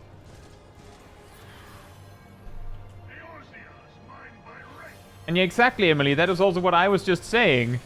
Smeargle's gimmick is that it can learn anything. But incidentally, being able to learn anything is really, really expensive. It means your stats suck, your ability is kind of pointless for what you're trying to accomplish. And your typing sucks. Like, everything about Smeargle is meh, except its ability, or its gimmick that it gets sketch. Is the Black Wolfhead obviously be a Mightyena? Oh, maybe a Zorag as well. He'd be a loud red. He speaks too much. He's too loud. Radiant says, I don't know about exact Pokemon, but I do think Pictomancer would be a normal fairy type. That could be. I was thinking fairy type, certainly. I could also imagine that, like, I could picture it getting sketch. Like, I could see that. But I think, like, thematically, because if you give a Pokemon sketch, it's basically the same as giving it all moves in the game, because you can just learn a move you want and then just relearn sketch and then learn a move you want and then relearn sketch forever. You could give it something like Mimic or Me First or something like that.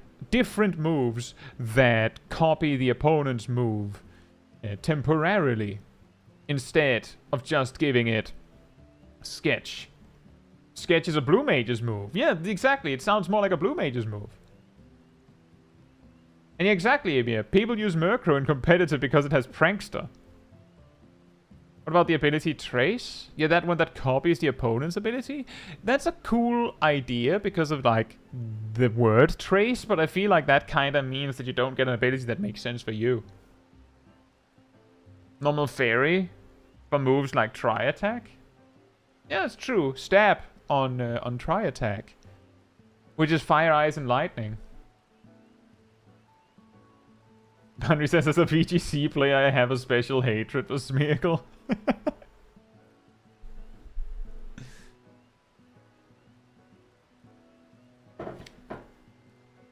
Stab on Hyper Beam. Well, I mean, you wouldn't really use Hyper Beam competitively. But you could do that, yeah, for Moogle Laser. I'd probably just do something like Moonblast for Moogle Laser, which is Fairy, so that also works. And then, of course, you give it Quiver Dance because Lamau, right?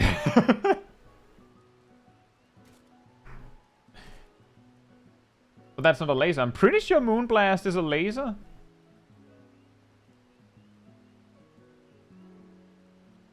Is it not?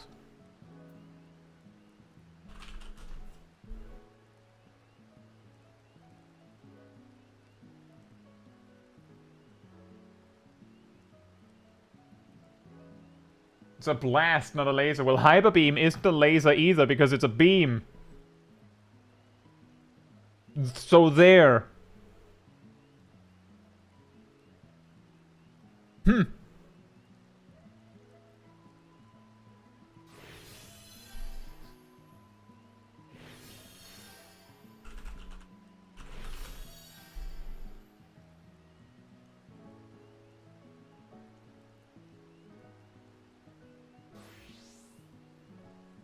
Hey Shaman, hope you're doing well.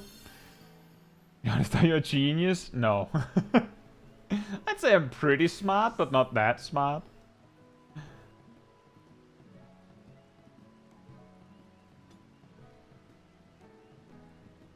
Brian says on Black Mage, am I supposed to be using all of my Thunderhead procs? No. Absolutely not. You use it to reapply Thunder. At lower levels, there could be a benefit to using Thunder when you want to weave something.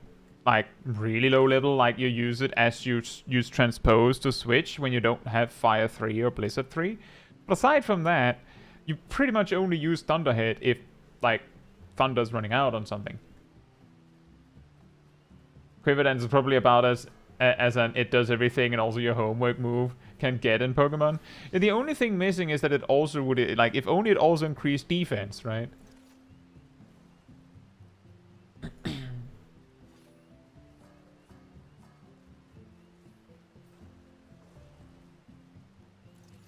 Yeah, I guess Hyper Beam could work. It was just the reason why I would give it something like Moonblast is because it kinda, sorta works.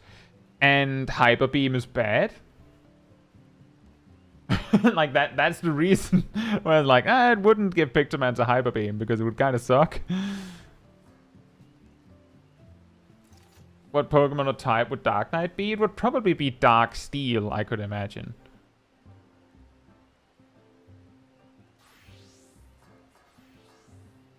Let's see. Right. Next is Frontline. Let me just... Wow, there's a lot of Dottons. If you'd like to join for Frontline, come on over to me.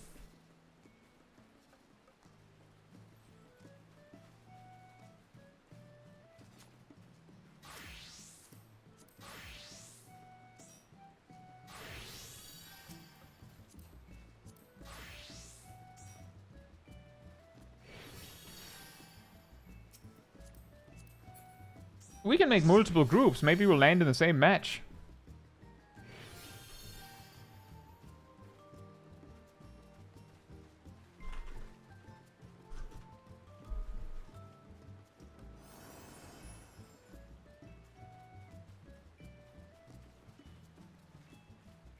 Yeah, Gen 1 Hyper Beam was great. Very broken. Rainbow Drip is almost Hyper Beam. That is actually a good point. If you were to cast Rainbow Drip, Swift cast it, it does have this effect of, well, especially if you realize you didn't have to. You just have your 6-second GCD.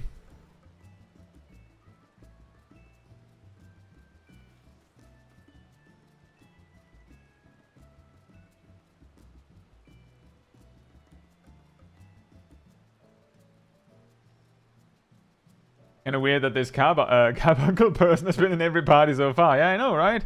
He's just a good boy.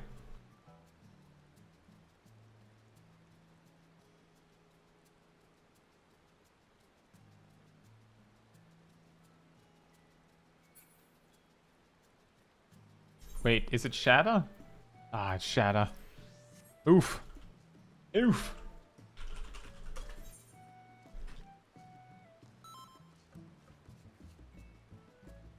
Sorry says I'm a fairly new tank main. Is there any noticeable differences between tanks? There are very noticeable differences, but for the first, like, 50 levels, the differences are relatively small.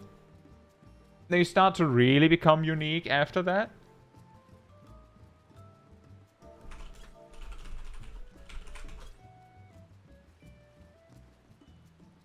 I get the feeling, Ryan, but genuinely, the general perspective I will queue for Frontline when it says 7:05.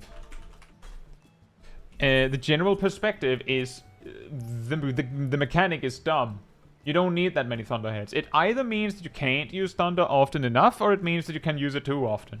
So just use it when you need it. If you have a Thunderhead, use it before it runs out if you need it. Otherwise, use it when you need it. Are there better tanks than others? At max level, all tanks are good at the hardest content in the game. But in various content and contexts, different tanks are better at other things. Notably, Warrior is the king of self-healing, and it turns out that being good at self-healing makes you extremely good at dungeons and things like that. And yeah, Dark Knight is having a little bit of a situation.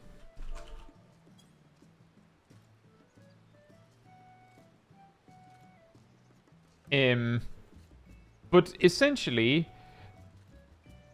in most content, or basically all content, all tanks are fine. So you choose the one you enjoy the most, and then you play that. Yes, there are tanks that have an advantage here and there, but you can play. This one isn't just about tanks. You can play any job you like, and you will be fine in all content. Yes, there are jobs that are better in this and that content, but you will be fine. So you don't have to worry about that. You don't have to go, oh, hopefully I don't pick the bad one. All jobs are viable. And that's not something that I'm making up. All jobs are viable.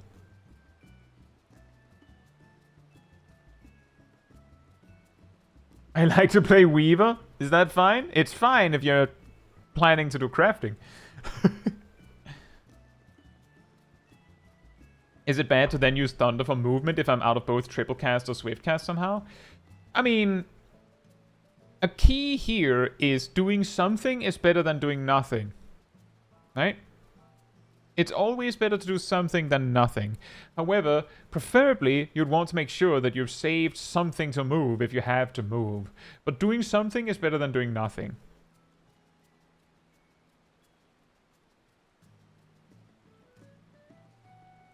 A says, but Machinist is the weakest DPS. On logs, comparatively, they rank the lowest, yes. But it turns out that Machinist, among the 3 ranged physical jobs, is, like, they're not bad when you're in an uncoordinated group. As long as you're using your cooldowns, they do really well. Like, this is something that people often forget when they look, when they get their nose too far into the logs, is that they start to forget that there are humans playing those jobs. But Machinist is fine. Yeah, Machinist is weakest, but it's not that much weaker than the other ranged physical jobs. And it's only weaker, like significantly weaker, in a coordinated group. Like if you're in a really, like if you're in like a really casual group, then Machinist is really good, relatively speaking.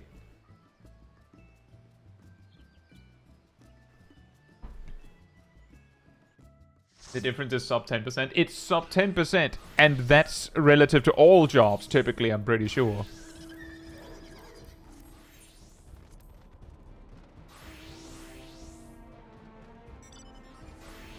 And that's also true. Darth makes a good point.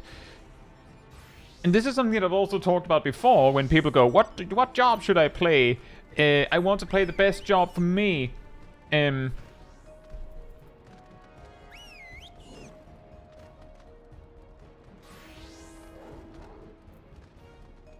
Oh, we're on different teams. Group 2 landed on blue team.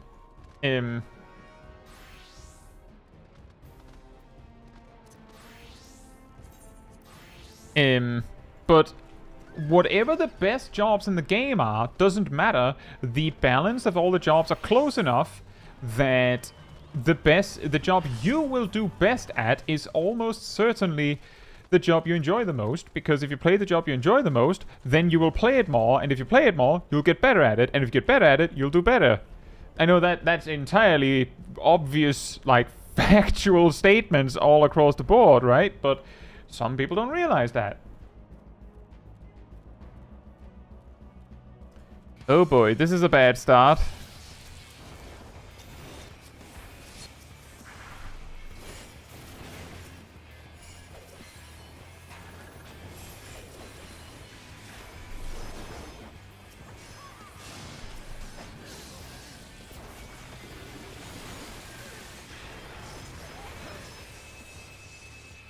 Yep. We kind of decided to not commit to either side, so we ended up being like halfsies on both sides, so we couldn't do anything.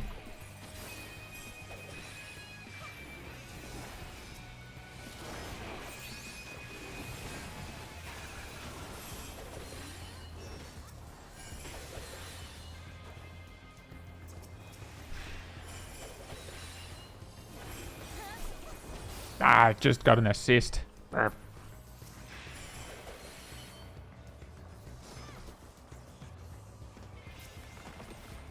yeah, that is an important thing. Choose the job you think looks the coolest. Learn that. You'll do way better.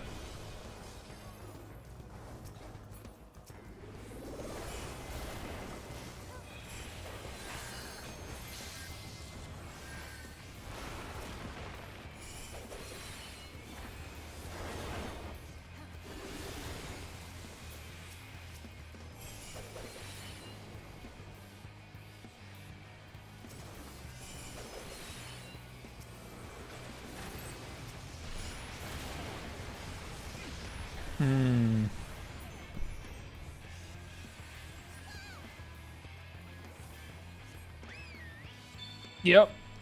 I don't trust my team to stay once the next convenient crystal appears, so I'll run first before I get abandoned.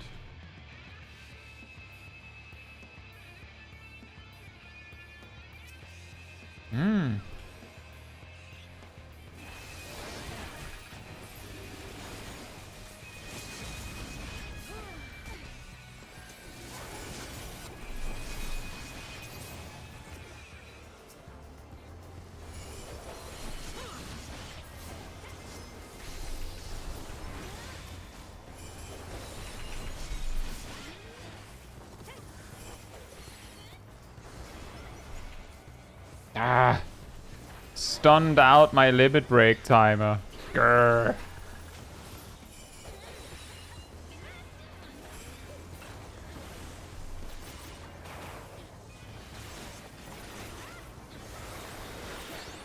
Oh, that's a classic parry. That's just how Frontline is a lot of the time. If there isn't outright any attempt to focus, there is no focus.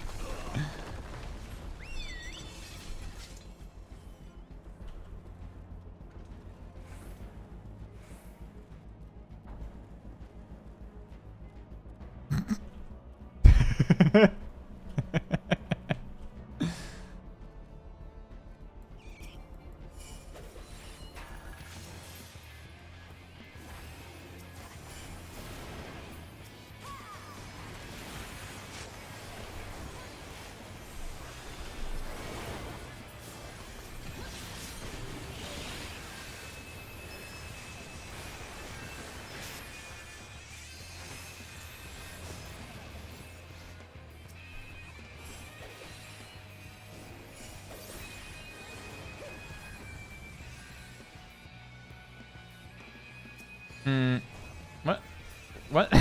Why is it just a random, lonely, yellow astrologian there? What are they doing? What the dog doing?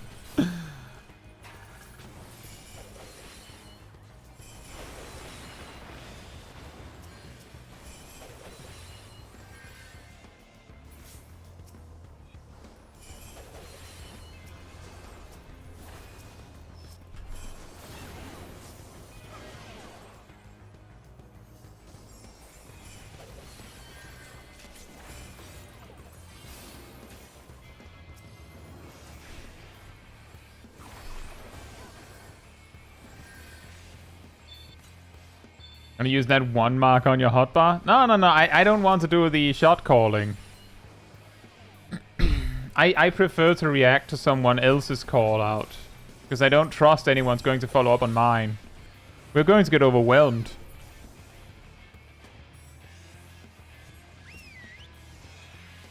I usually try a little bit more to be more proactive when I'm not on stream. When I'm on stream, I don't want to be like the big shot caller because I'm hardly paying attention to the chat in the first place in game. So I try to play something that I'm reasonably good at, and I can sort of autopilot playing, and then we go from there.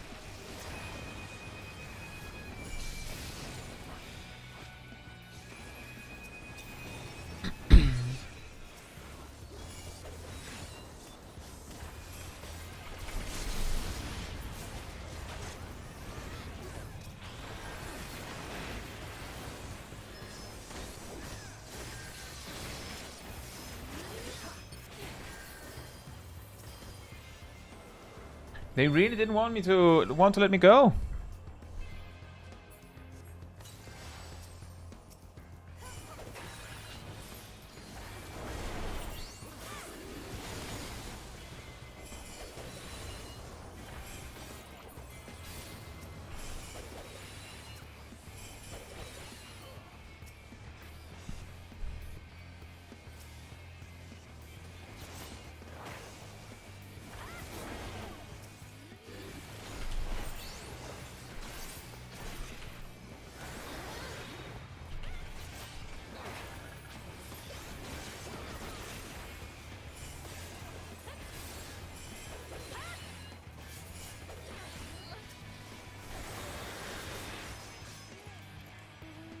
Oh boy. Paladin gets Holy Spirit at like level 62. I think it's 64. They get Clemency at 58. Interesting thing is that Paladins used to get their Paladin-ness from their cross-class actions. Like when you became a Paladin, you could choose Cure 1 or Raise. You couldn't use it in combat, but you could choose it.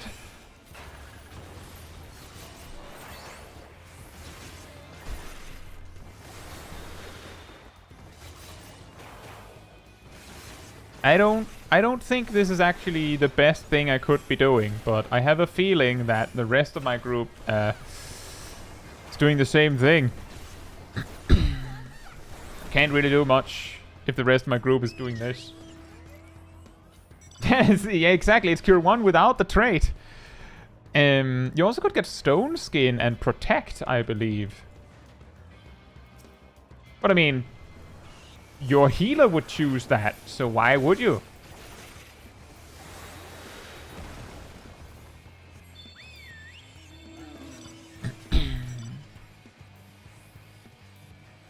Do we just have a loner? Ah, we're late.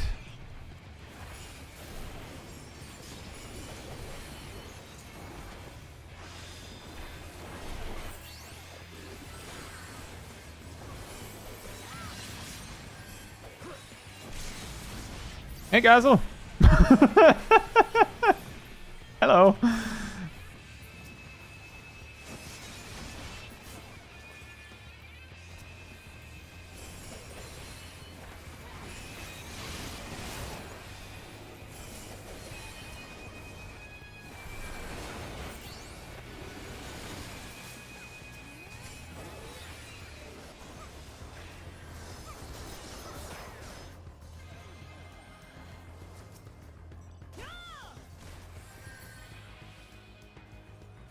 We really shouldn't be this close to Blue's base as they respawn. It's not smart.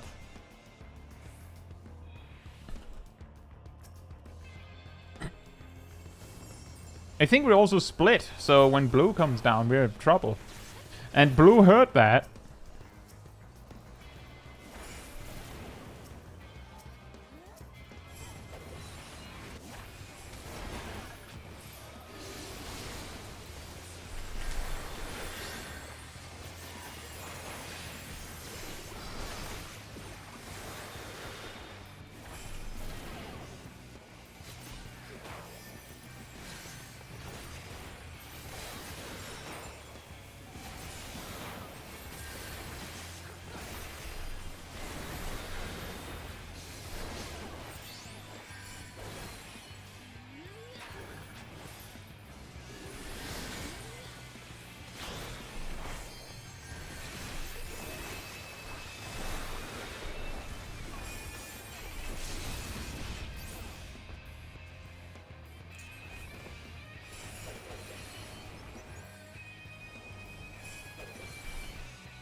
That was probably not a valuable exchange, but here we are.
Nah. Not worth.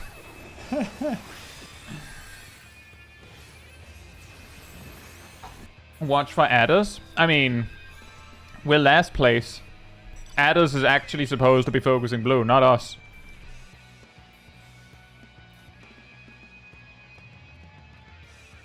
They're basically banking on us holding blue at bay, and we didn't. Like, don't know what they were expecting. Oh well. Oh wow, Bard. Nice, Ham. The double scholar, of course.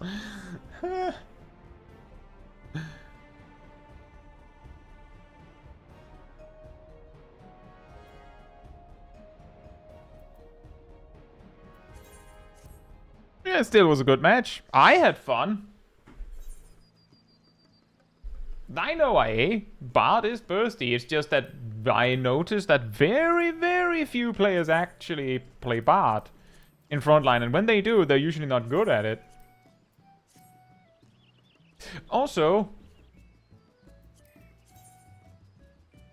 Chaiji.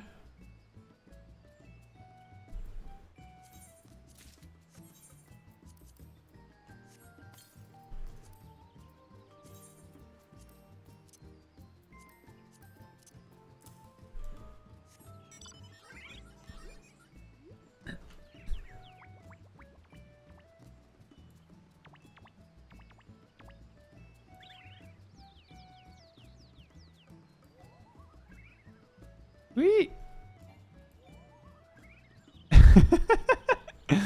we spin opposite ways. Yee-hoo.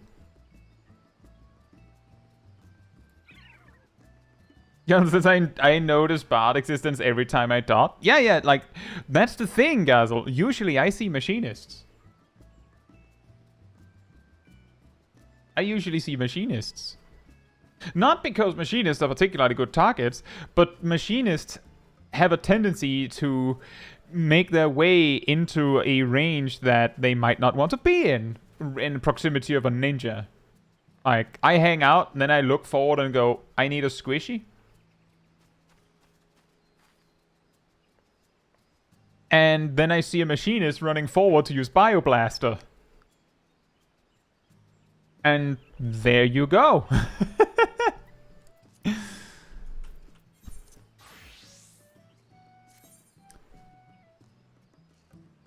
Ta-da! Wow.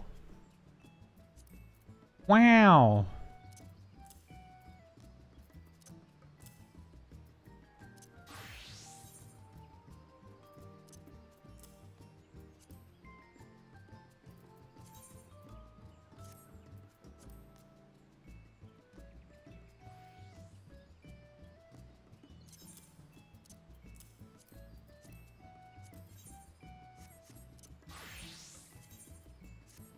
Oh, look, weapon upgrade. Nice.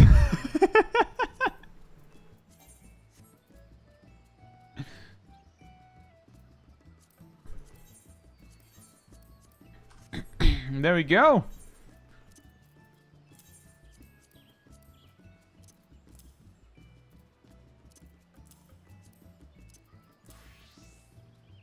We did the thing! Actually, maybe I should keep this. Eventually Blue Mage will be level 90, right? Surely, right?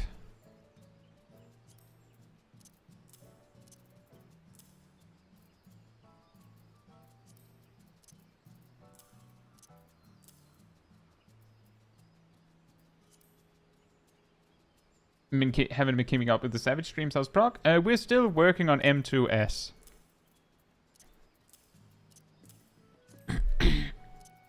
We're still working on that, but we have seen and rage.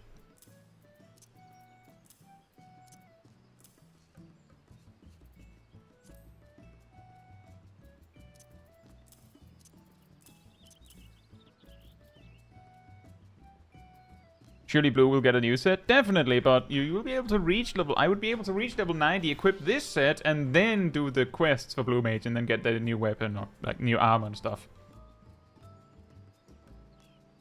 Congratulations, Lexi!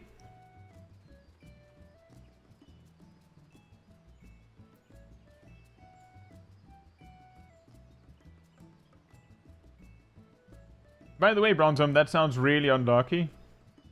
That is a big oof with no dental insurance. And then it, of course, is really expensive once you can afford it. Or have time.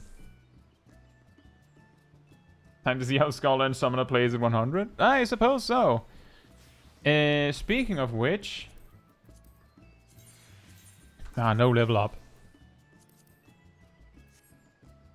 If you'd like to join me for Trials Roulette, come on over to me. You just want to see how many are we... right. I see 9.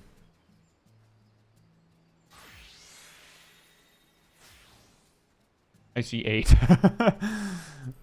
Thank you, Gazel.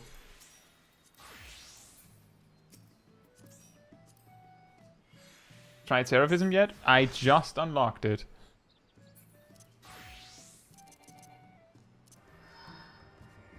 Is it GCD and Summoner? 247 by sheer coincidence.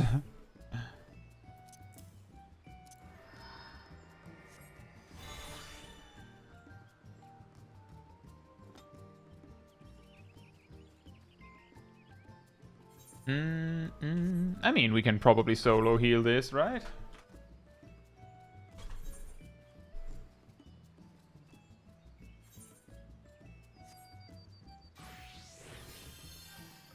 That's also a solution.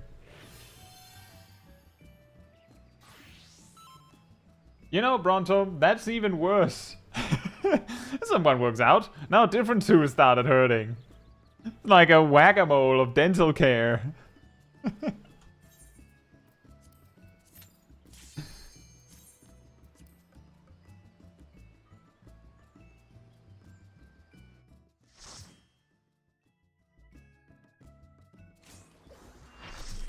Wow.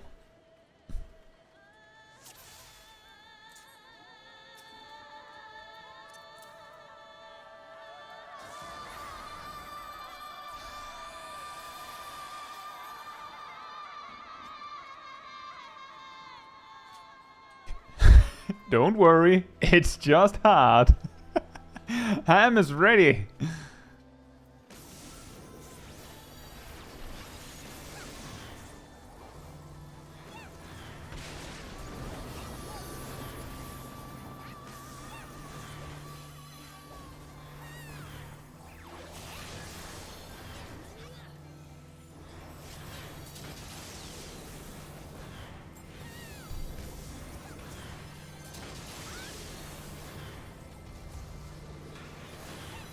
Uh-oh.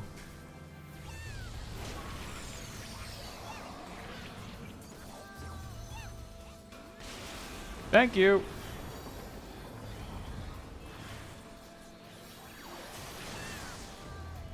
You know, I have not tried Seraphism yet.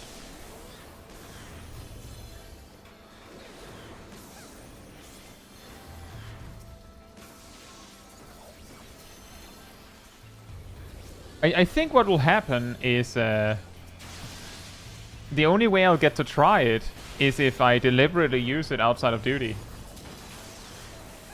Keep getting removed. He's just like my arch nemesis, as you can see. I also just realized they should be helping with the ads.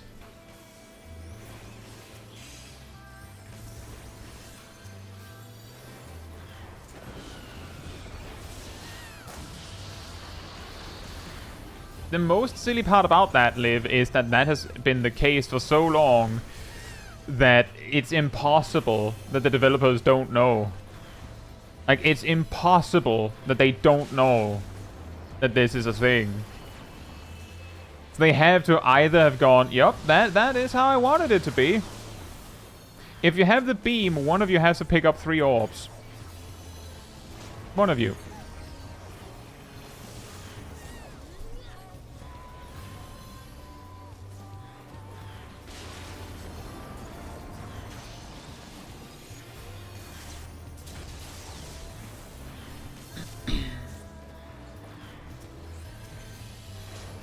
Huh. Uh-oh. Rust is helpless out on the edge.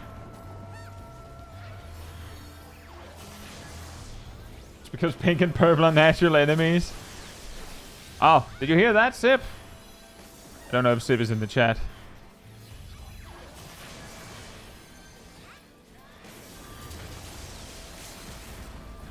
Huh, we killed the ad.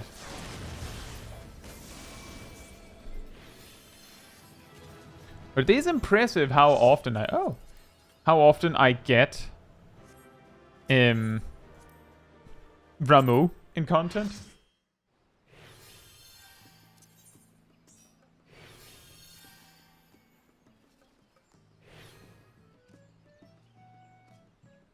Ham says, I think gathering 3 orbs doesn't even affect Shock Strike in normal. You might be right.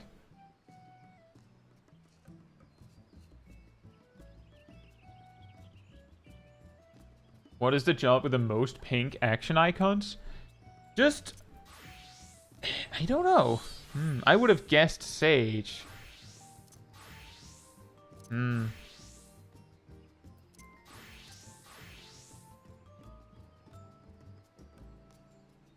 How close is pink enough? Because I think we might have a winner.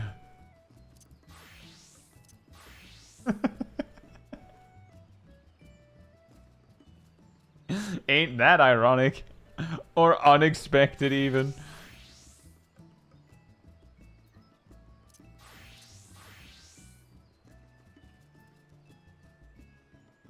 I would say if it's pink or purple, I would probably say Dark Knight. Yeah, it truly is Love Knight. Looks pretty good, yeah. Very pink. It's red, purple, and pink, primarily.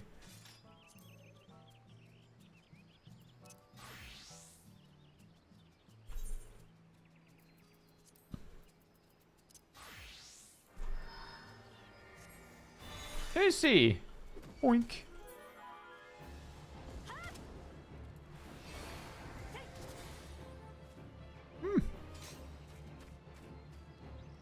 I don't know, I don't think it's that bad.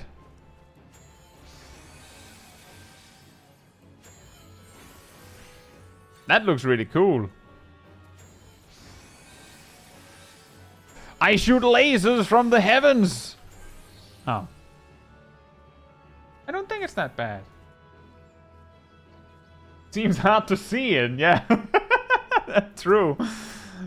Can you, like, could we make the veil a little shorter?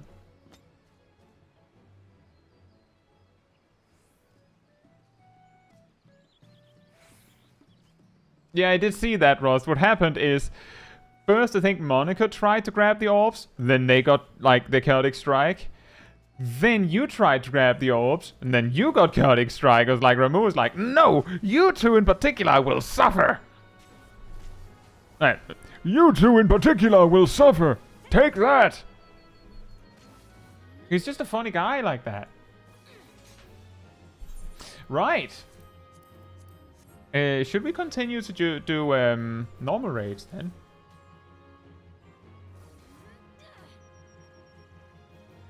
Thank you, Taliban. I can't do a ready check. I can't do a ready check.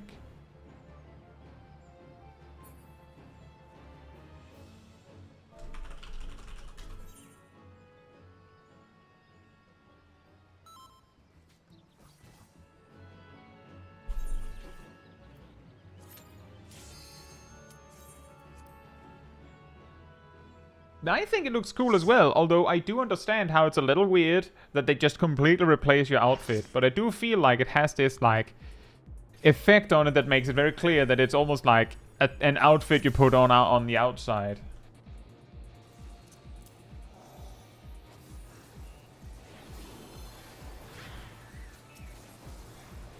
Put the old filter on.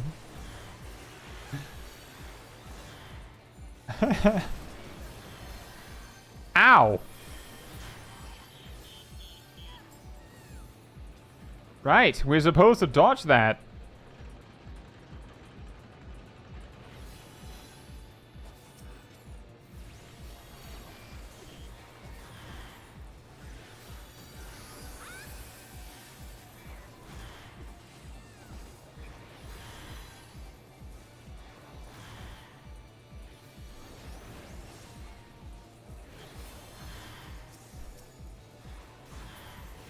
What was his name when we did Vanguard? The specific actuator-looking guy that just did donut AoEs that never hit.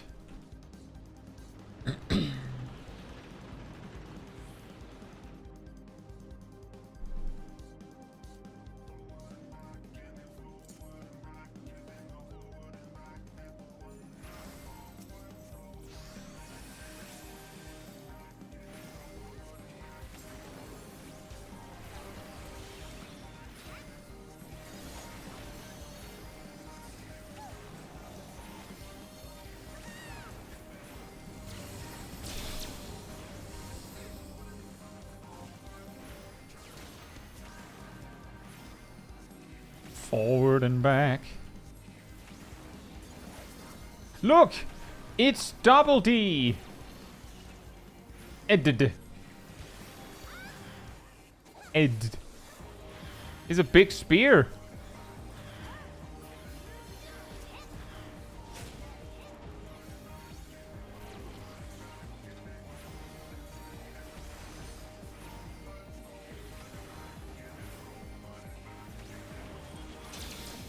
Oh, right. Kaboom! By the way, that's a very fancy circle AoE.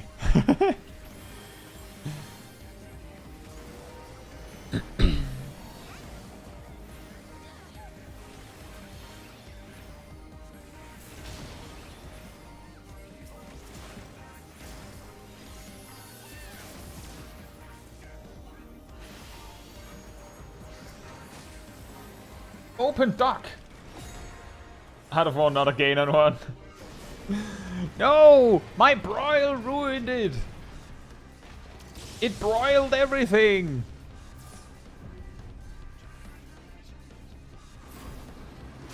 Rat-a-tat-rat-tat! Whee! Yep.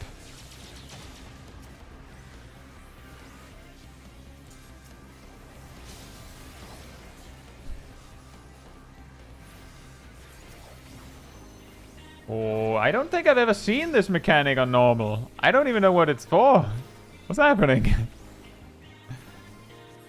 Huh?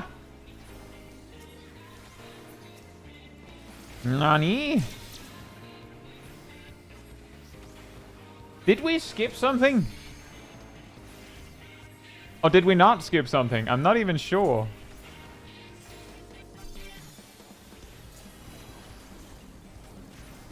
I'm not sure if we're really good or really bad.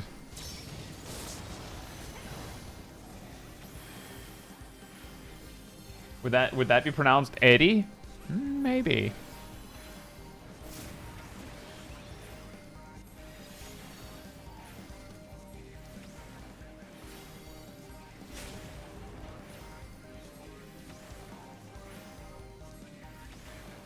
He's casting Limit Cut!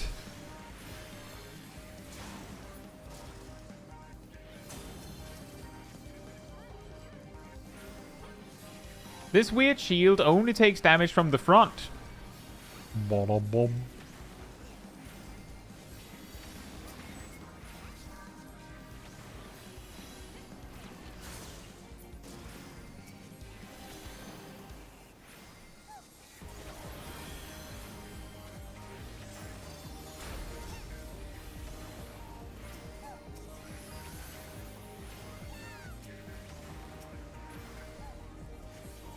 Ah!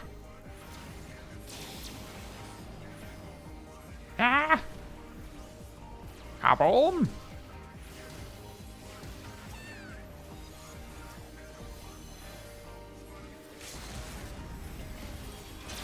We did it! We killed the balls! I don't think I've ever seen that mechanic with the balls.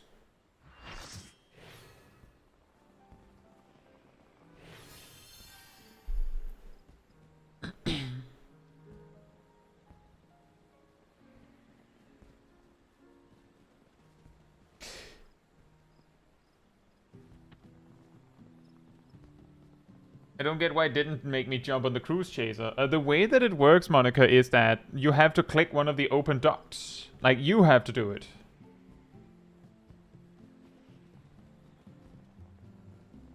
You have to interact with the open ducts, yes. You have to right-click one of them, then you'll jump up on it.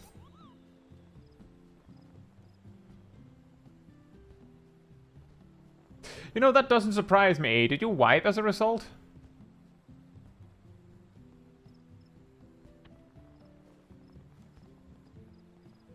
Is Mental Roulette strictly solo? Yes. Mental Roulette, you have to be solo, you have to be level 100, and you have to have an item level that means that you can land in any of the following duties. Blah.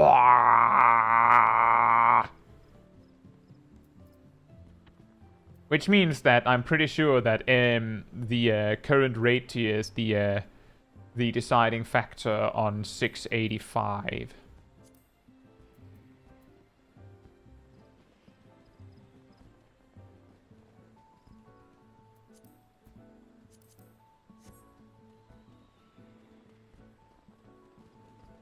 Yeah, exactly, Rust. I think I've done that fight over a dozen times easily, and I've never seen that mechanic. Right. We finish with alliance raids.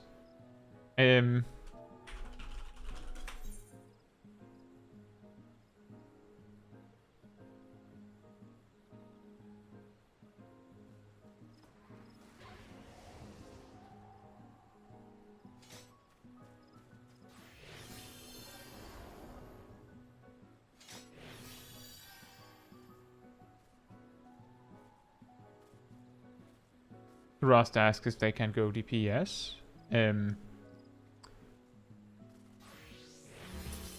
Sure, that seems to work. I can go DPS if Ymir and Shaq wants to heal, but I'll do whatever it takes to make room for what everyone else wants to play.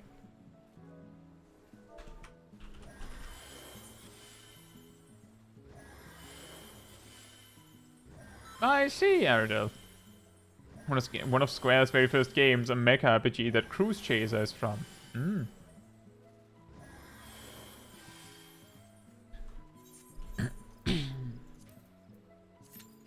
Where do we go from here? Where do we go from here?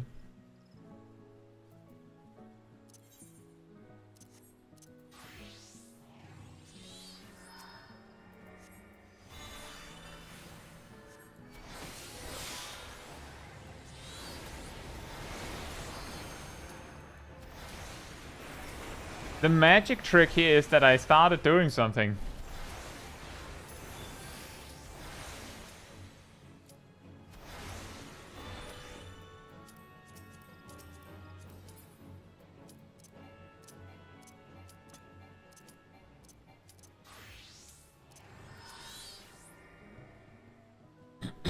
There's 12 phases in A11? Well, then they really laid it on thick. Did you always skip them? Skip some phases back when it was new?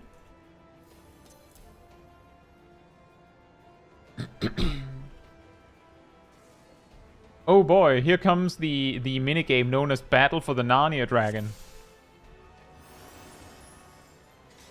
Or Battle against the Narnia Dragon, even. That almost looks like a bugged portrait. Just standing out in a purple blank color.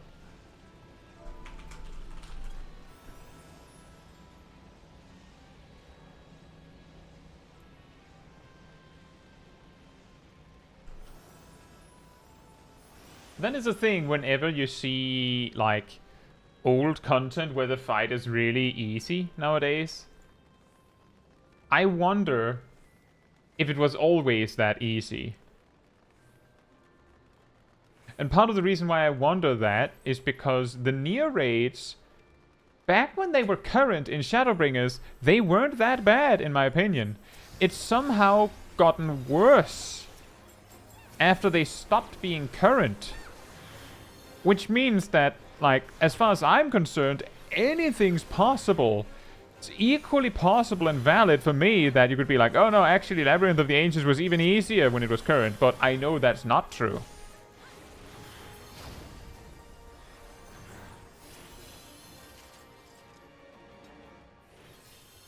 One of the things that genuinely improved the graphics update that is slept on is this raid. I noticed this raid and Thornmarsh. Thornmarsh looks way different as far as I know.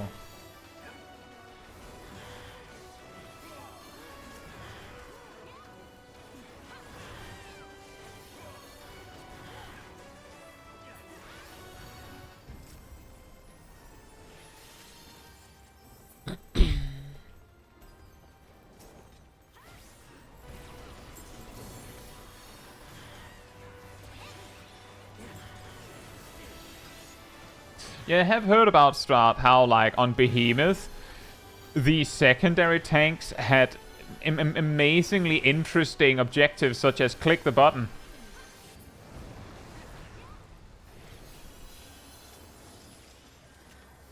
Yeah, exactly, the Behemoth towers, just as I was saying. The very, very important task of click the button.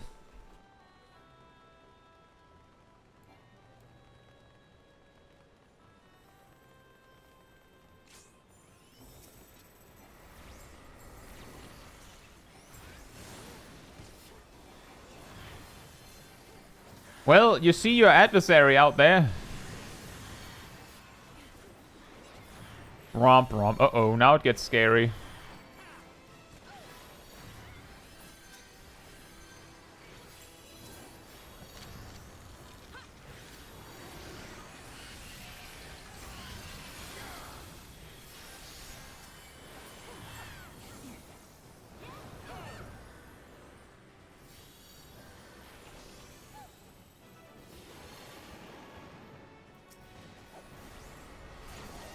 The old Sorokai boss fight was Praise Velga, right? Where he had all the small platforms? What is that dancer doing? Apparently I'm tanking. Oof.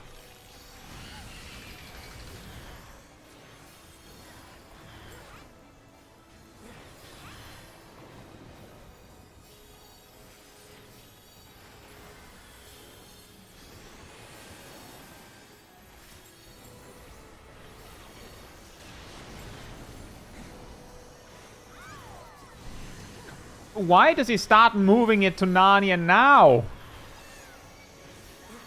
The reason why it goes to Narnia is past. Why? Huh?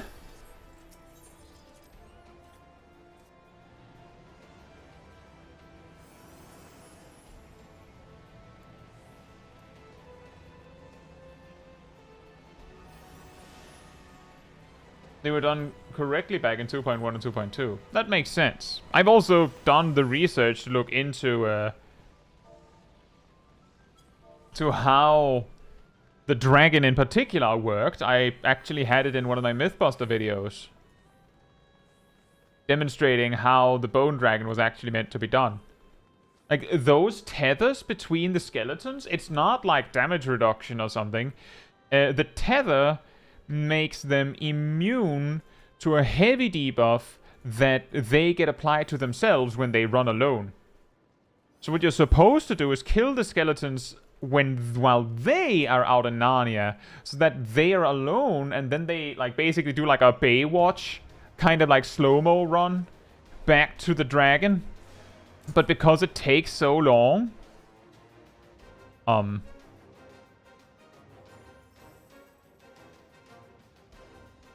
no, too many. One DP. That also works. This works. But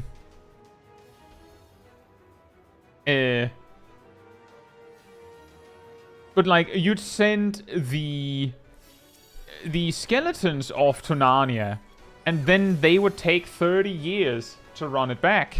So you could kill them, like, on your own leisurely pace.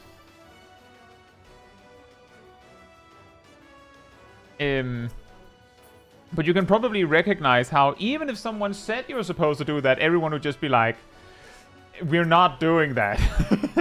We're not doing that. Because it would take way longer. Nowadays. But back then it made sense. But imagine that for a moment. Such an intricate boss fight in Alliance raids. Just imagine that.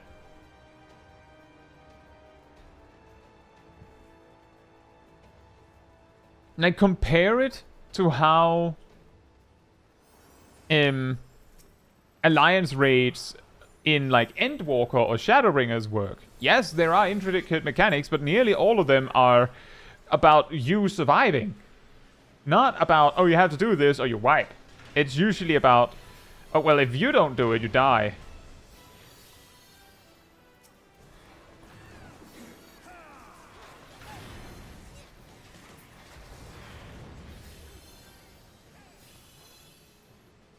It'd take a whole extra 2 seconds.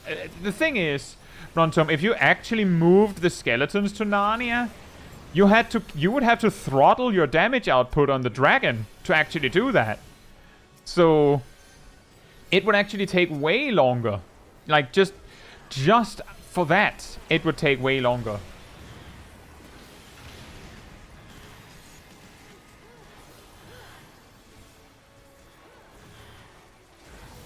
But yeah, true, if you had 6 tanks, you would have enough tanks around that you would be able to, like... You would have to throttle damage on the dragon, but you would be able to, like, do them... like in sets. So that, like, the first 2 tanks could, like, grab one each and run off with. And then, as they're doing that, the next pair of skeletons spawn. Then, like, the next... like 2 tanks can do it, and before the 3rd pair of skeletons spawn, the first set of tanks can come back, and then like it kind of works. But it's still the key thing that nowadays you can kill the dragon so fast that you would have to hold it. Like, you could smack it down like that to like 20% and then stop and then wait. But you wouldn't be able to get the skeletons into position before the dragon dies if people don't throttle. Apparently it's impossible to do these raids minimum item level. I've heard they're much more challenging at minimum item level. Not impossible, but I could imagine they'd be harder.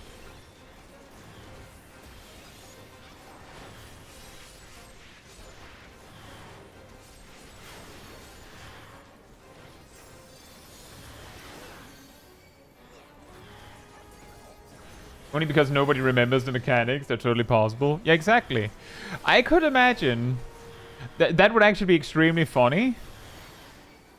To, like, a group. A group doing something like Labyrinth of the Ancients. Minimum item level.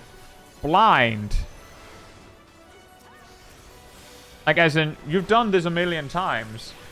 But you do it minimum item level without looking up how you're supposed to do it. I wonder how many, like, how hard that would be.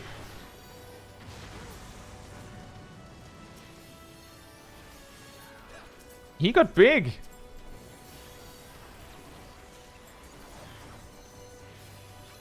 And says, I joined a Labyrinth of the Ancients party finder with classes only. Was it minimum item level or was it just, like, synced but classes only?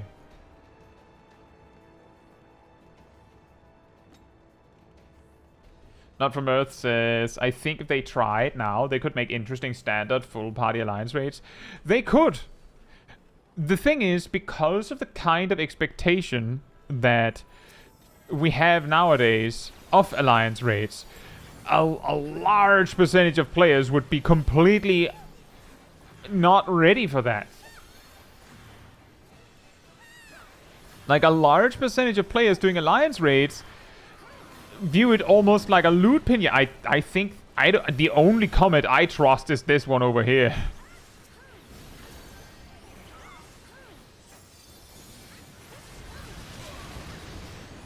That comet lasted... Yeah, see? We were lucky. That cleave actually, I think, would have killed the comet.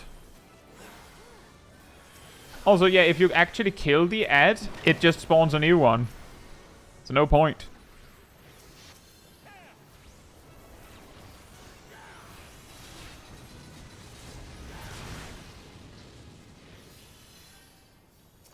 But yeah, the comet that killed that bunch of people, it was too close to Behemoth's hitbox. So it wasn't real. It didn't count. And exactly, Nox. Nowadays, players expect alliance raids to basically be loot pinatas that just briefly, mildly challenge you.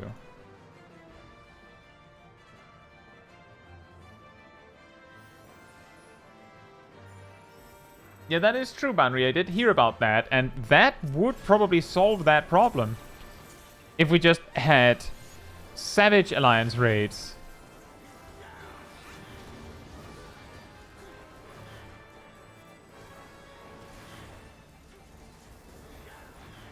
I'm pretty sure the way that the giant works, Ham, is that it's... I'm not 100% sure, but I'm pretty sure it's almost like a queue. But there can only be one on the field at a time, and the queue is added to either over time or when the boss reaches certain HP thresholds. So because we push behemoths down so fast, like, there's a queue too soon. Good luck, Kylan! Delubrum Savage wants to know your location. Well, technically, wasn't that a 48 man?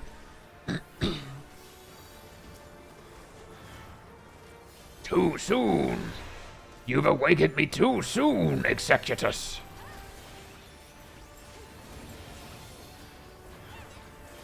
Kai Red.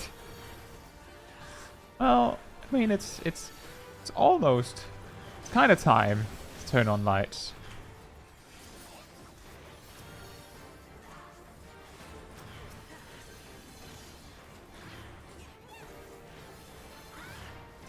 Oh boy.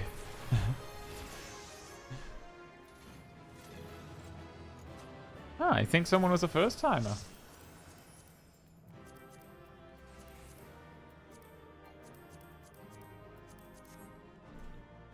Kainos, the Fire Lord. Was the dancer? Oh.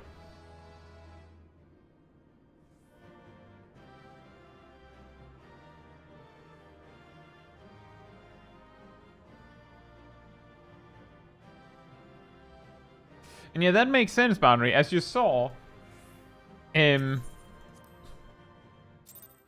giant has the capacity to easily kill off the comet. And if it does at just the wrong time, then, you know, a big part of the raid dies.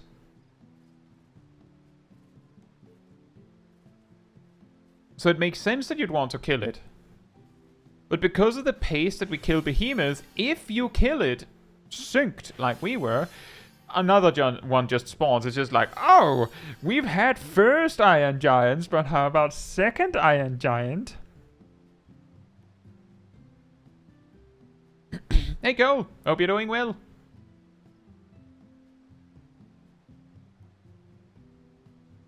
Yeah, that is going to be funny. We identified at least one first timer in that group. That first timer is going to be really like, if they paid attention at all, they're going to be really confused when they do Labyrinth of the Ancients again.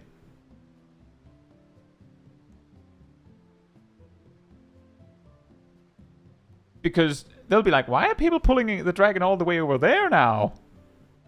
What are they doing?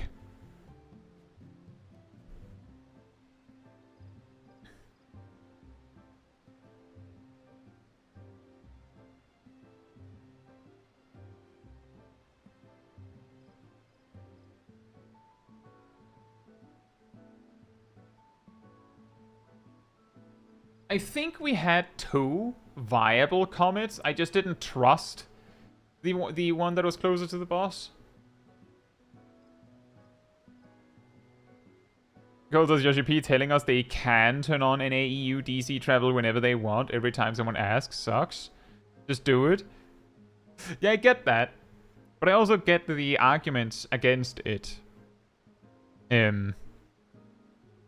Because, as they've said, they had the technology for a long time, but they're scared of doing it. The weird part is, like, that he says it like that, Cole, that he's just like, oh yeah, we could. We're not going to, but we could. Like, that's the weird part. But the thing that they've talked about is, like... The thing is, once they've opened the gates... It's really difficult to close them without people getting really mad. So it makes sense that they'd be apprehensive towards opening that gate. Because once it's open, it's dangerous to close it again. Did they not already open the gate with materia? Yeah, they did. I believe they called it a beta test. And then when Dawntrail launched, that's basically when I think they acknowledged it wasn't a beta anymore. I think. But let's not kid ourselves. There's already been problems associated with cultural differences on materia. And also that materia is a much lower ticket prize because... Like, basically, EU players, long and the short of it, is most of us have garbage connections to materia. And while some NA players have good connections to materia, or decent ones, they'd probably have better connections to EU. So there would be much less of a connection issue. It's a lot more common sight to have players that go, oh yeah, I'm actually EU, but I play on NA because that's where my friends are, or vice versa. Gold says, I had like 200 ping to materia. I have 300. And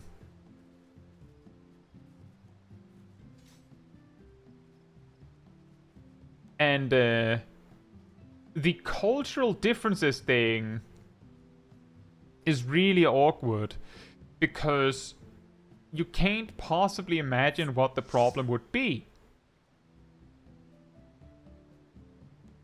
There's also the part that I don't think materia exactly had a so-called like hotspot for like Party Finder anyway, but both NA and EU do. So like I've talked about this before in a video, no less, about the fact that there is a chance, a possibility, if you will, that if they opened NA-EU travel, that it would actually be difficult for EU players to find, like, as many Party Finder groups in EU, because Party Finder would just hop to the most populated room. That's Ether. If they can.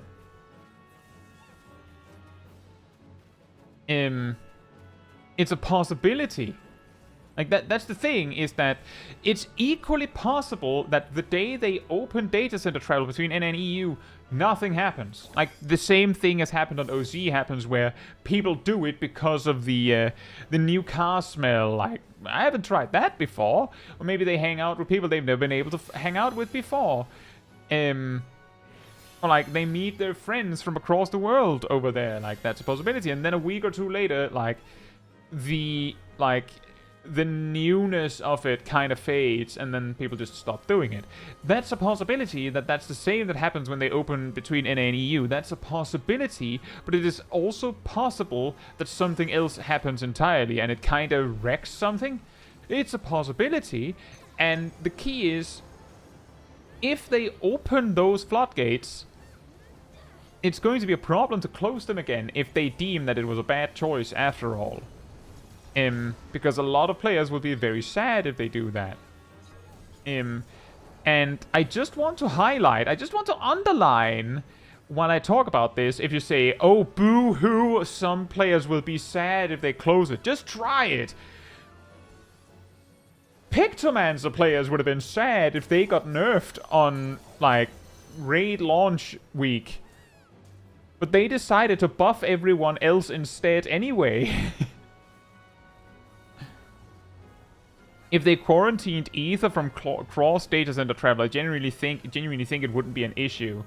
That could be. I've also said I would be 100% for if they added like some sort of like bridge data center. Like how we had Shadow for a while that just had like, you couldn't make characters there, but it kind of existed as like a buffer. They could just add like a data center situated in North America that everyone can visit. And, like, place an EU data center that everyone can visit. And then, like, you can meet up with your friends there. Like, I would be totally for that. I've also heard some suggest make Dynamis the NA bridge data center. And that could also work, but like EU doesn't have such an option. Like both of the data centers we do have are reasonably filled in, and adding a new one would be a problem, I think.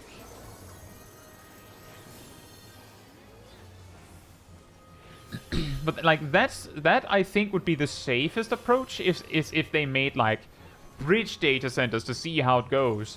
And then if it goes well, then maybe they could like try to make it like more involved.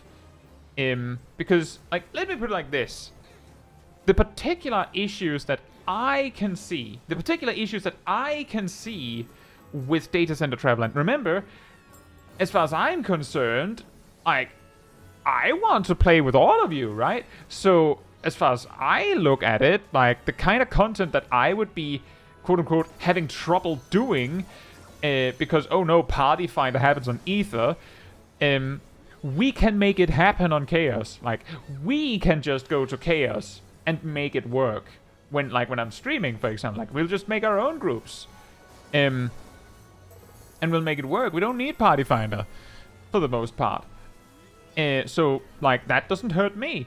But the problems that I can see is cultural problems. Like, there are significant differences between NA players and EU players. Like, there are clear differences. But is that a problem? And I'm just saying there are enough problems with, like, cultural differences between NAEU and OCE that an OCE player got punished. But talking like an OCE player do, with, I believe it was an NA player present. Cultural differences. So I could understand it, but if the problem is cultural differences, we can test that one. Like, we can straight up test that one with a bridge data center like that, or multiple of them. I don't know, like, if they could find a place, like, like equally between EU and NA that works, so that everyone is like not home, that could work, and we could see, do the EU and NA players play nicely? Cool, does I mean EU is already pretty culturally diverse, don't know? Like Eastern versus Western, European are like night and day. That's correct, Cole, but the key thing is that on EU servers, we are used to that. Which means that we play, like we act, most of us, act a little different, a little more considerate towards that particular possibility, because we know that that's just how life is.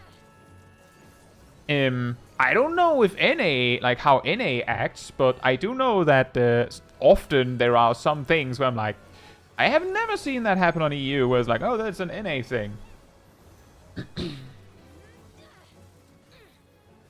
Chaos wouldn't be a good choice as a bridge data center. Chaos is about as full as Light. It's just that everyone goes to Light for Party Finder. It's like it. There were slightly more people raiding on Light, and then they made data center travel region-wide. And then people just went there because there was slightly more, and because people went there, there was slightly more than slightly more, and then it became a lot more, and then became way more, and then Chaos Party Finder died, basically. But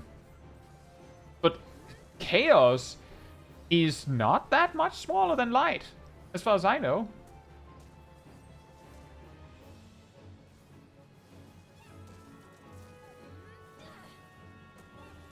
But yeah, exactly.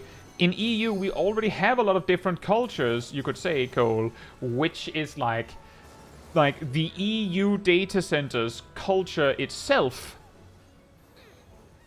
is like some sort of like soup where all of these things exist.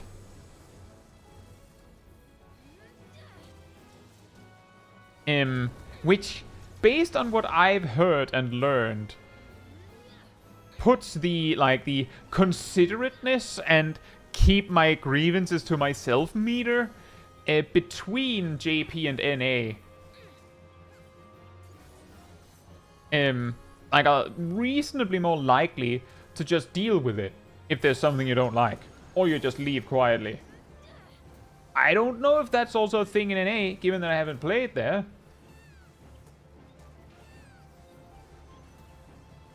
So, Kylan, I just want to clarify that when I said bridge data centers, I meant we don't designate ones. We make new ones.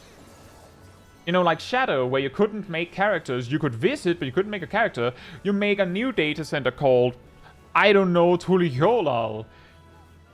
And there is just like, I don't know, 4 worlds there. And it's located, I don't know, someone said Iceland. Whatever.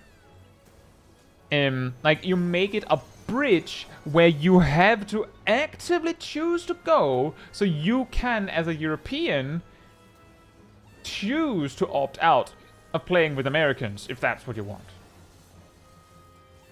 And Americans can opt out of playing with Europeans, if that's what they want, by just not going to the bridge server. And yeah, also that. A cloud data center could be perfect for that. I believe I heard that when people were on the cloud test server, most everyone who used to have like problems with latency didn't have problems anymore. Guy out here making his own static on chaos to stem the tide. In a way.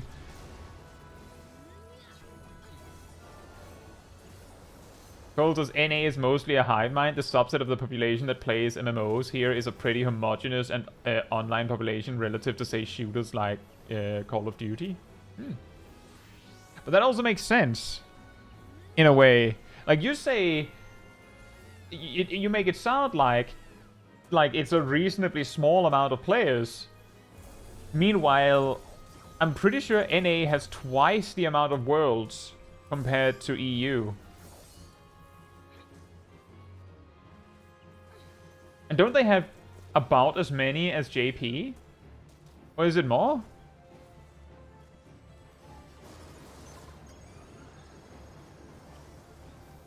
So, like, yeah, like, that's the thing, is that not only is EU smaller, each slice of that EU pie of different cultures is reasonably small. The probability that I run into another Danish player is really small. But the probability that I run into a French player is apparently a lot higher.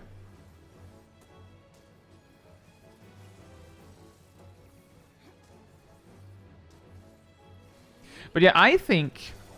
That's my perspective, as I said. I think the best solution to make everyone happy, at least to start, is bridge data center. Make it cloud-based. Like, if they can make that technology work, make it cloud-based so that everyone has a decent connection, and then just make it somewhere in the middle. Somewhere in the middle between NA and EU. And you have to visit, and if you have to visit, then it means that you have to opt in. And it also comes with the like, that particularly solves the problem for anyone who's like, oh man, I can't play with my American friends, or oh man, I can't play with my European friends. You can just meet in the middle. It does, however, come with a caveat that you can't really use this bridge data center for very much if you don't know people across. Like, on Shadow, I can guarantee you, for anyone who wasn't, like, who didn't play on, who doesn't play on EU, so you didn't have the opportunity, Shadow, if you joined basically any world on Shadow, you could do this, and that one wouldn't fill. Like, it wouldn't find 200 players. So you could use player search and see everyone who was on the server. No, thank you so much for continuing your part as continuing to be part of the cult of the pink, Urain. Thank you so much, and thank you for the support, and I hope you enjoy the emotes again. Thank you.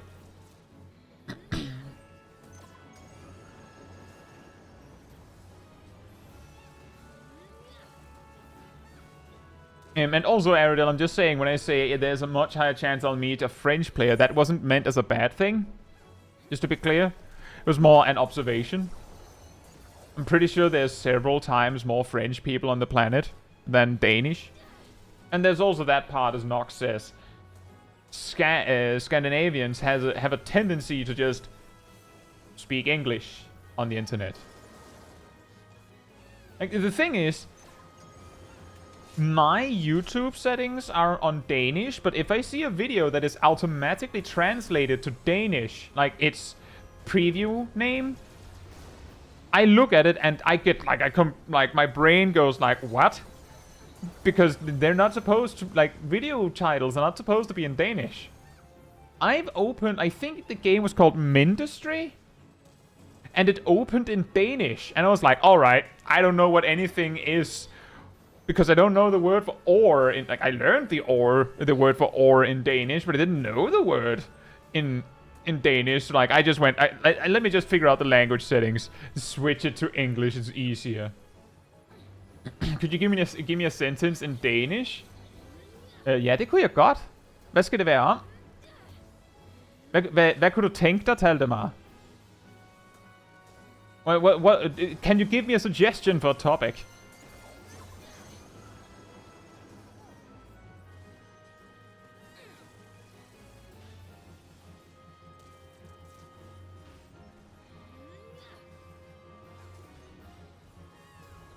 Oh, that's what you meant, Ardell. Might be some issues with the French. They don't get along great with Americans. Oh. So wait, you're Danish? I am Danish. But the pronunciation.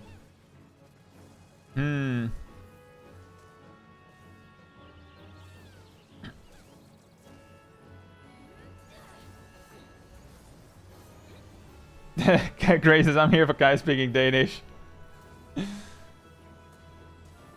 Danish is the best language? Det er ikke helt enig i. Faktisk, Dansk er faktisk ekstremt mærkeligt. Jeg vil nok sige, at den mærkeligste ting ved det danske sprog er, hvordan at vi har, ligesom at engelsk har a og an, til at starte, til at lige sige en ting, ikke? En ting, et hus, eller sådan noget. Vores, der er vi bare fuldstændig whatever. Vi beslutter bare, hvad det skal være, og så må du bare vide det. Engelsk, a house, an ocean, og vi er sådan lidt, et hus, en fisk, og sådan, hvorfor hedder det det? Det hedder det bare, det lyder bedre, ikke? Og så kommer der en udlænding, der ikke er vant til dansk, og siger, det ved jeg ikke, lyder det bedre? Lyder det bedre? Det ved jeg ikke. Will we get subtitles later? Nope. I was talking about the fact that Danish is not the best language. And I specifically highlighted that just like how English has a and an, you know, to say a thing, an object, in Danish, we technically have that.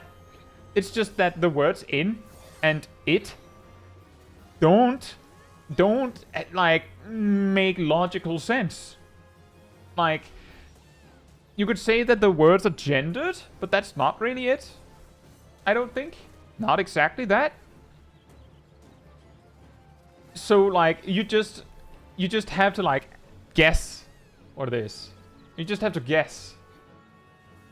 Like, imagine if it was random. Whether a word, like, when you say an object, whether you say a or an. That's Danish. It's just random. Like, the logical explanation whenever you hear, why is it that? Is, it sounds better. But, like, if you're not Danish, then your perspective or opinion might be, I don't know if it does it? Like, the only reason it sounds better is because that's the only way you've heard it.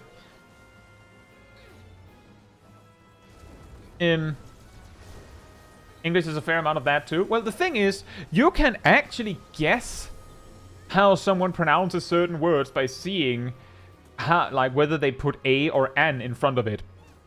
If you see someone write, well, I'd give it away when I say it, but you can hear whether someone says a herb or an herb, because you can hear whether you can read whether the H is silent. So like, that actually works. So how do you tell when you come across a word you haven't seen before? That's easy, guys. We don't actually have that many words, so that's actually really rare.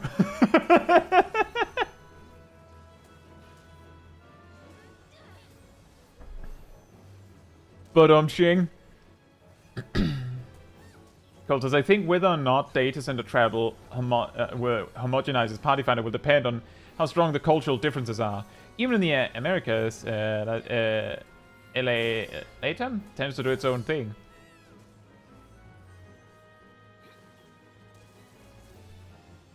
Bronson says Danish is Norwegian with a potato in their mouth. Well, I mean, we've also described Norwegian as Danish, but you're drunk.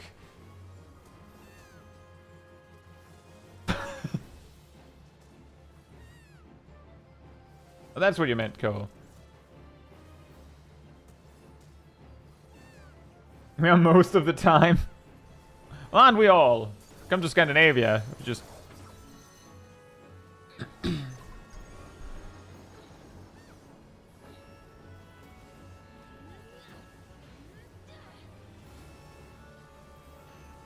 But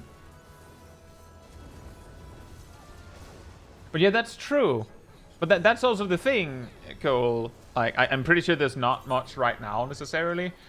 But occasionally, when I open Party Finder, I will see groups where the party description, like the comment, is in French or German or something. And that's like the giant sign telling you, if you don't speak, if you don't understand this, then don't join. Like, that's your warning. Don't join if you can't read this.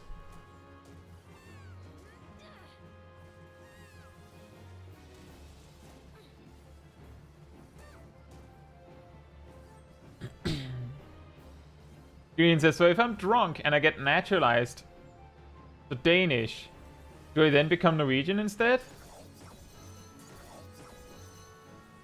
I don't even know.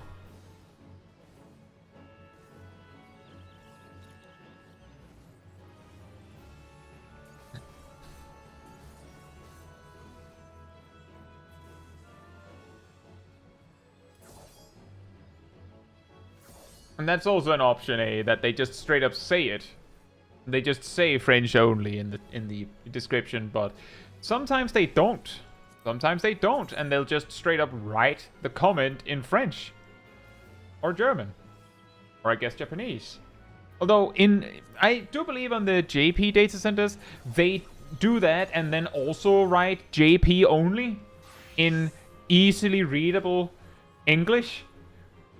But that's because the JP data centers have had problems, and I've talked about this before, but they've had problems with people that don't understand a word of Japanese joining a Japanese Savage Raid group, for example, and then just hoping they can wing it without understanding the conversation.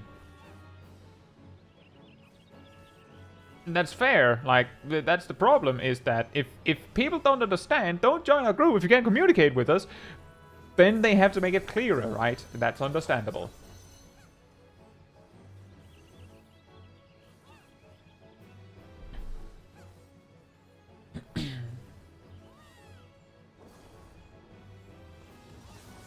And I do think it's fair.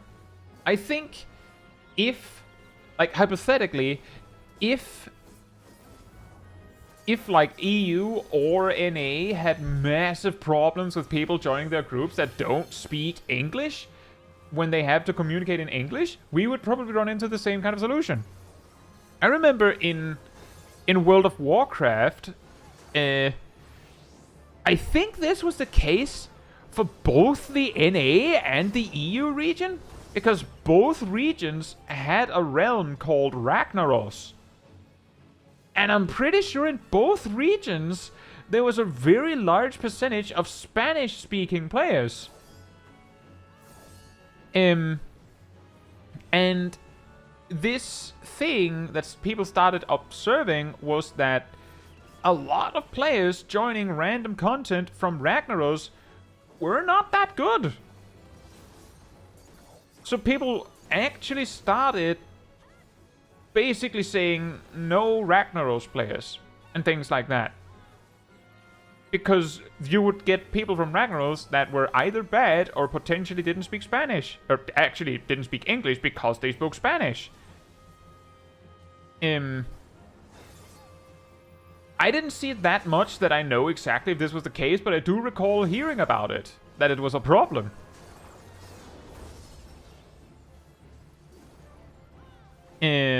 And exactly, if we had that as a clear problem, like it was a normal thing we had to deal with, that, like, that you regularly had players that didn't speak English, but they spoke a specific other language, there would be a high probability that groups would start to outright say English only, and things like that. But at least in EU, I don't think we have that as a problem.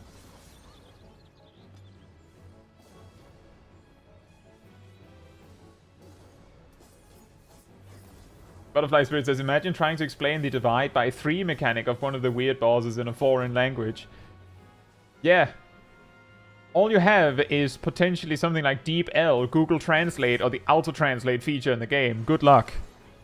I remember it took us like 10 minutes to agree on how to say, if you don't speak Japanese, how to explain to your hypothetical Japanese-speaking tank to use invuln for M1S Tank Buster. Because you can't auto-translate the name of the Tank Buster. Cole says, I feel like if that was going to be a problem, it would already be a problem on EU. Right? Like, if we were to have problems with people being unable to communicate with each other, EU would be like the perfect place for that to happen. Because most of us each come in with like the majority of us, and then there's like the Brits, right? But most of us come in with like our bag of, well, this is my mother language, and then I have English, and then maybe I have a third thing, but I have this and English. Is there an auto translate for something related to Tank Buster? No. Nope. There's not. I don't even know now, come to think of it, if the game ever calls it a Tank Buster.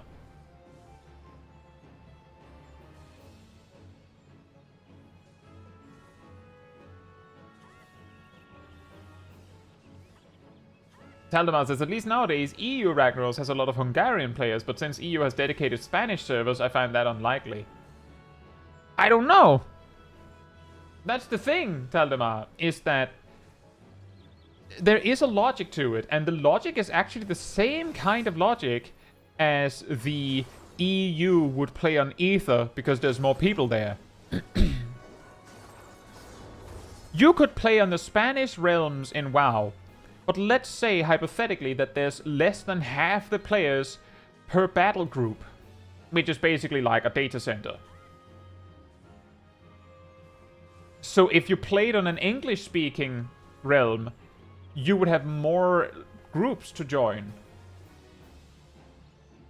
And random groups would fill faster. You see the problem, right? It actually goes even deeper in Final Fantasy XIV. If your settings are like this, or this, or actually this, if you set it to this on EU and try to queue for something, you have you're like engaged hard mode, which leads to the problem where if you don't speak English, but you want your queues to pop a little faster, you do this. And the problem is, the players that have it like this, because they speak English, they can't avoid the players that do this. Because the players that do this are telling the game, I speak all of these languages. So it isn't a problem if I get paired up with someone like this. But the person who's like this, but doesn't speak French, for example, would have a problem if a person who speaks only French does this. And they need to communicate. That's the key here. That's important detail. And this is something that sometimes gets skipped over when I talk about this, when others talk about this. This doesn't matter if you go into a duty where you don't need to communicate. If you don't need to communicate, then this doesn't matter. And that's okay. You can do this. And also, a reasonably large percentage of players that do this, or even this, or this, or this, are good players, and it wouldn't be a problem to get paired up with them. But if you have a player that does this and queues for something and ends up in a duty where they actually need to communicate, is going to be a problem, right? That's where the problems arrive. But that's the key, is that some players will simply do that because it gives them faster queue, and it makes sense in the moment.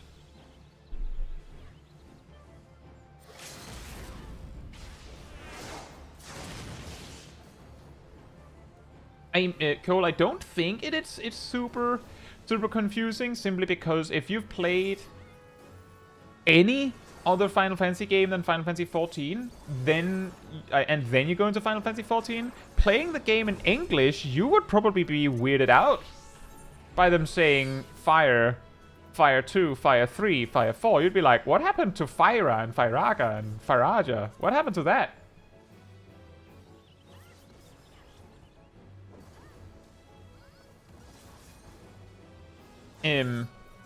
So if you've played any other Final Fantasy game, you're probably good. Blame Christopher Koji Fox. Well, I guess so.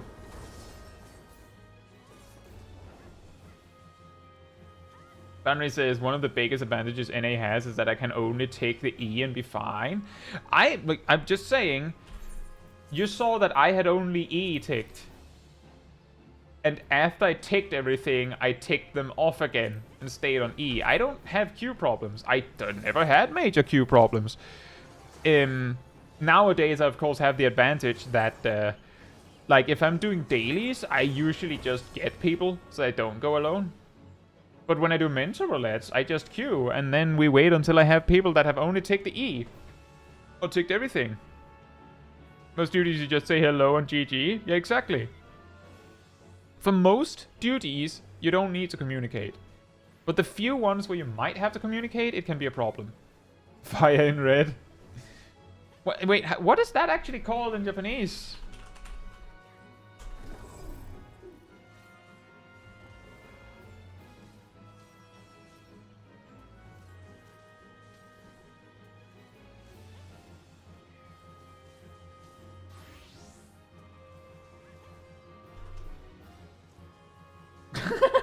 Red the fire. Red fire. The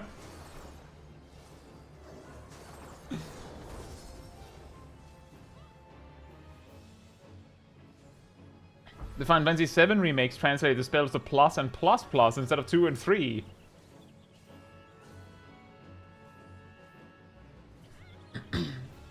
What happened to Verfire? I'm pretty sure that they're called Verfire as well.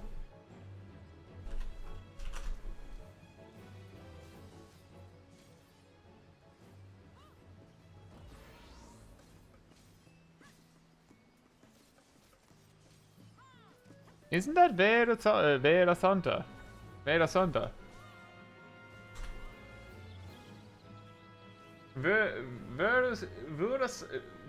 Santa.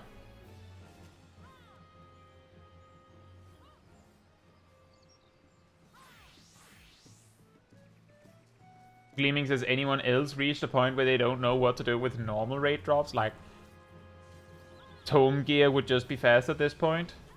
No,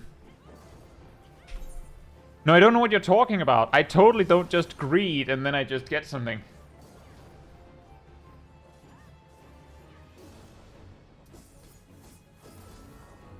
Kokuchu says, I'm sure this is a silly question, but Kai, what are the Danish versions of some Black Mage skills? I could translate them for you, but I've never seen a Final Fantasy game in Danish. Also, let me just turn on the lights.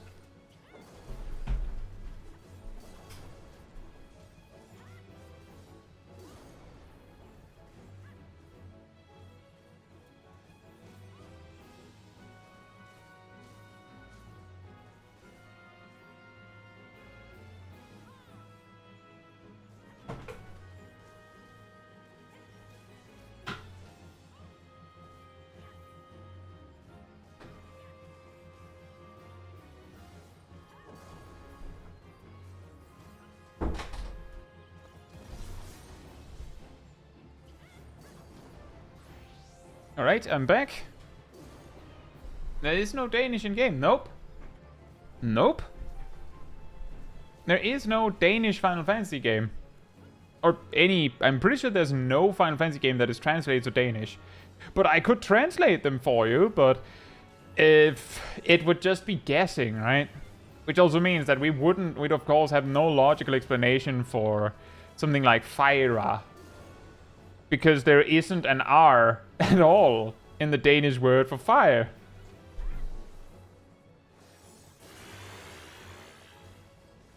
Unless we use the word for burn instead, for example. Brand.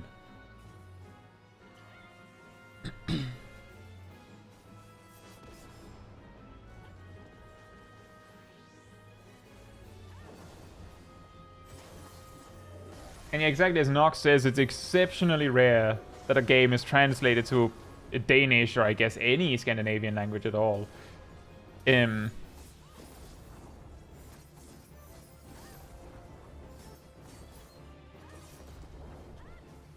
just sounds like burn, but funny. I guess so. Brand.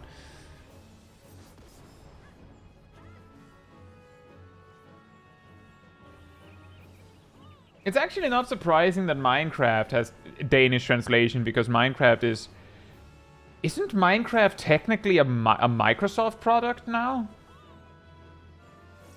And Windows has Danish translation. But exactly, because the majority of Danes... because the majority of Danes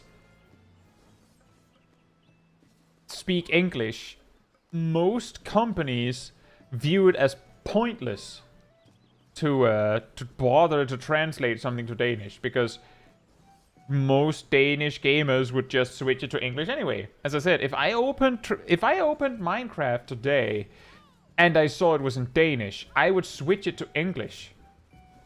Just like I did with Industry. I opened the game for the first time, it was in Danish, like, nope, we're not doing this. Switch it to English. Now I can play my video game. Video games are in English, thank you.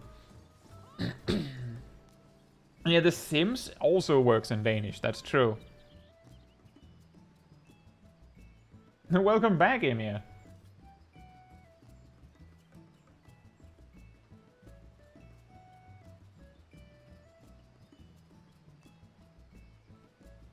And yeah, exactly, Brontom. It's the same here. It's like, you don't need to learn Danish.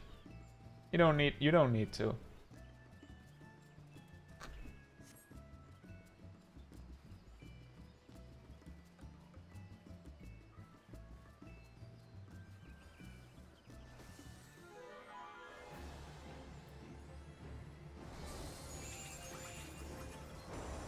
I also imagine looking at the various spells, thinking Danish translation, many of them are like, either one, we don't have a word for that, 2, we stole the English word for that, or 3, it would just sound weird.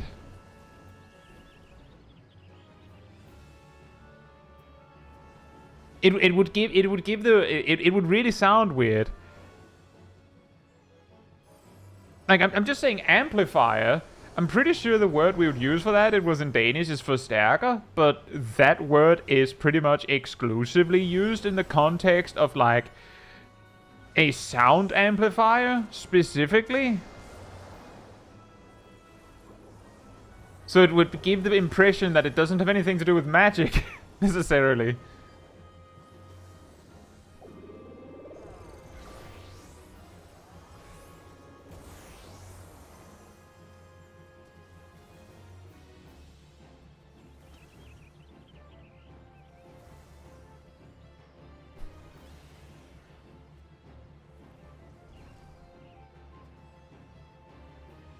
You know what sounds weird all the time? Finnish?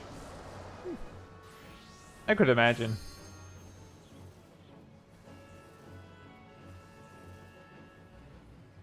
Yeah, exactly, Nox. Danish person hears someone having difficulty saying Danish words and they don't sound Danish, you're like, alright. Like, if I bump into someone on the street, if they don't say anything, there's a higher chance I'll say, oops, sorry, rather than, undskyld. How many languages do you guys learn in school? Well, we learn Danish, obviously, and we learn English, and then we typically learn, for a few years, either German or French, most of the time. Some learn Spanish. And the default option is usually German. But we only have it for a few years, so on average, don't assume that a Danish person can speak German at all. But we usually can English, because English is so abundant in our day-to-day life, especially on the internet.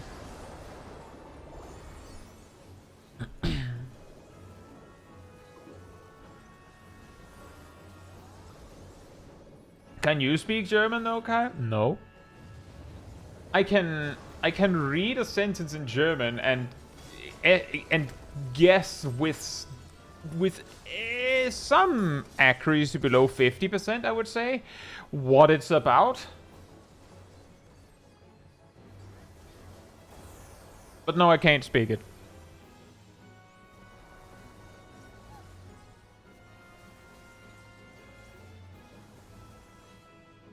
I had German in school for 3 years, and I barely retained any of it.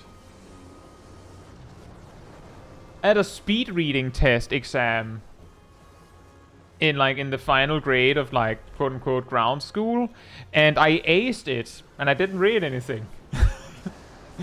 Because the way the speed reading test worked is that you were given like a reasonably sizable amount of text, and then you were given multiple choice questions like for each page. You had a multiple choice with several questions, and you had like 30 minutes. Like, it was intentionally made such that you didn't actually have time to sit down and actually read everything. You were supposed to skim and find the the information you needed. However, that also means that Genius Kai Master Plan, well, this word appears in this text, and it's also one of the choices in this multiple choice, or like this particular question.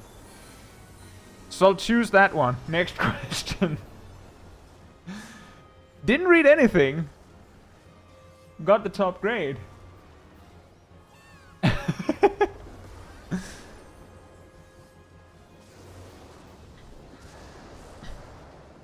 400 IQ, Kai.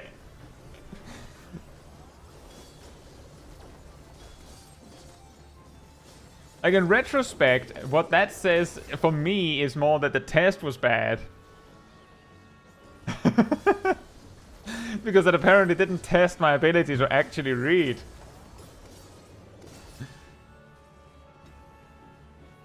Ultra instinct.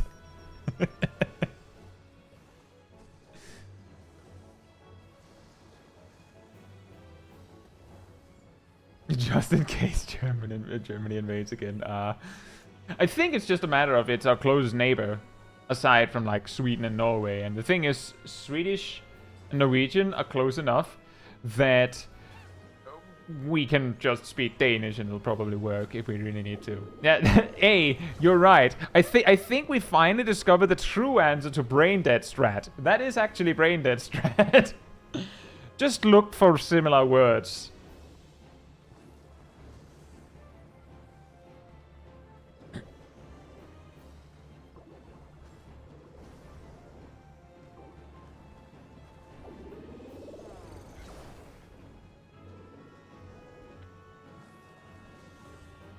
Law-abiding Pokemon says, I wish we had more than French and English in school. I taught myself German and I'm currently learning Japanese. Oh, nice.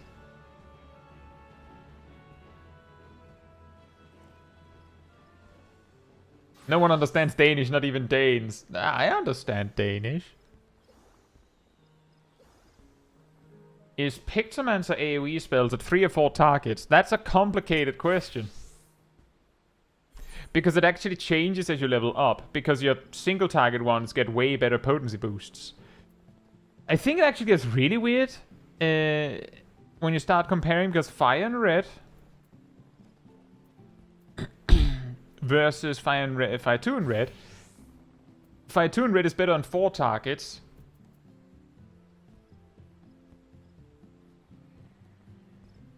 Same for Air and Green. Same for Water and Blue. You use single target on up to 3 targets. Let's see, Blizzard. 800.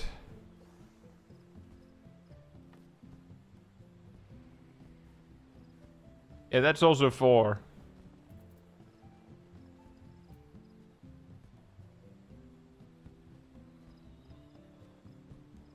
That's also 4. And that's also 4. It's just barely. But as you level up, it kind of swaps a little bit. Isn't the best AoE Rainbow Drip Holy and White? Or is that just a meme? It's a meme because people discovered that it was best to do Rainbow Drip Holy and White with the media tour data. And then I believe they changed the potency of Rainbow Drip from like 900 potency to 1000. And then they nerfed the AoE component from like 50% to 15%. Like, Rainbow Drip does a grand total of 150 potency to secondary targets. It's not good. So it became a meme because, like, I guess the developers saw that and went, no, nope, and nerfed it.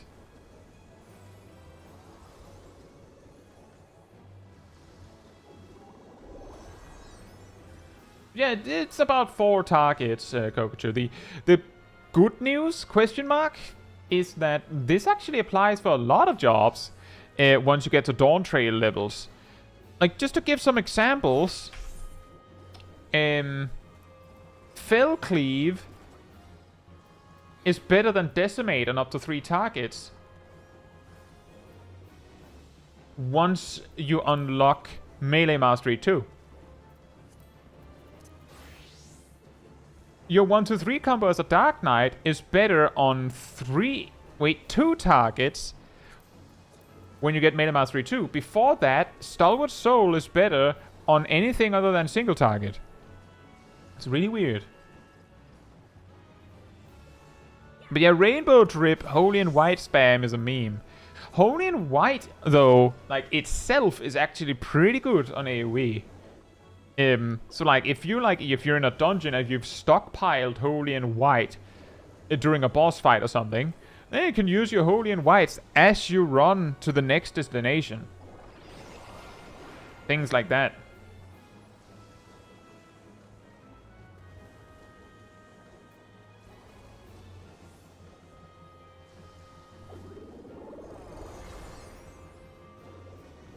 Single target AoE gets weird when it's a resource builder. Yeah.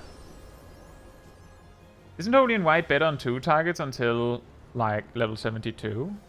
Oh, isn't Holy better on 2 targets until, like, level 72? All healers actually have the property that their AoE is better on 2 targets until a really high level, yes. For example, Sage... Doses starts getting better for 2 targets at level 94.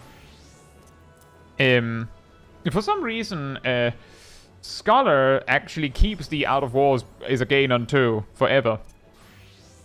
Let's see, White Mage.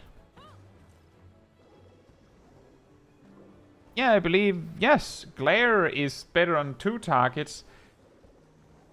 Again, once you get Glare 3 at level 82.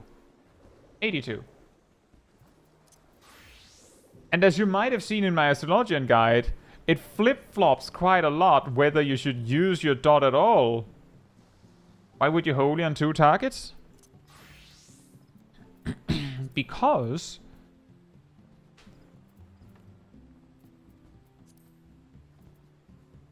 potency. You see... Well, actually, that's a good... Let's see here. Oh, yeah, no, that's true. When at level 72, you get Glare 1, which is better than Holy 1. Sorry about that. That's true. But yeah, as long as you have Stone, as long as it's called Stone, it's weaker than Holy on 2 targets. And that's the reason why you'd Holy on 2 targets. What even is the Samurai 2 target rotation? I don't actually know anymore, Butterfly Spirit. I haven't had time to sit down and figure that one out after they changed Samurai a lot with Tsubamegaishi. And I don't know how much the potency changes might have affected it. But I can say that, and I teach this in my Samurai guides, is I believe I call it the 3-2 Tenkagoken. Something like that. Is you use an AoE combo and then you go with Hakase, Yukikase, and then you go Tenkagoken. And then you do an AoE combo with the other one, and then you go Hakase, Yukikase, and then again. And there isn't actually any particularly logical reason to calling it 3-2 Tenkagoken. I believe it had a logical reason in Shadowbringers. But it's a name that might stick. Which is the reason. I don't know how it's changed since.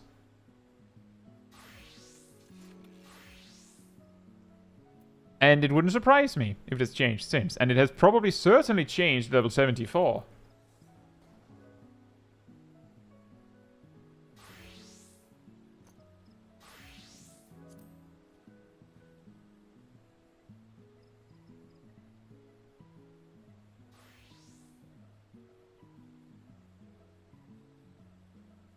And yeah, Art of War is a gain on 1 until you get Broil.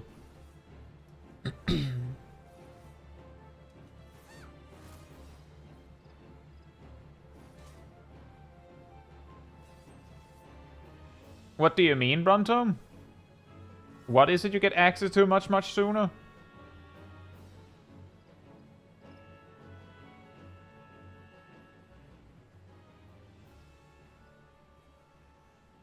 Hmm?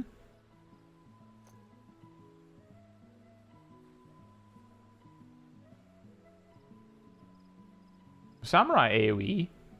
No, that hasn't changed. Has not changed at all. The thing that has changed in Dawntrail is late Endwalker Tsubamegaishi was 2 charges, and you could use it immediately after you used like an Iaijutsu.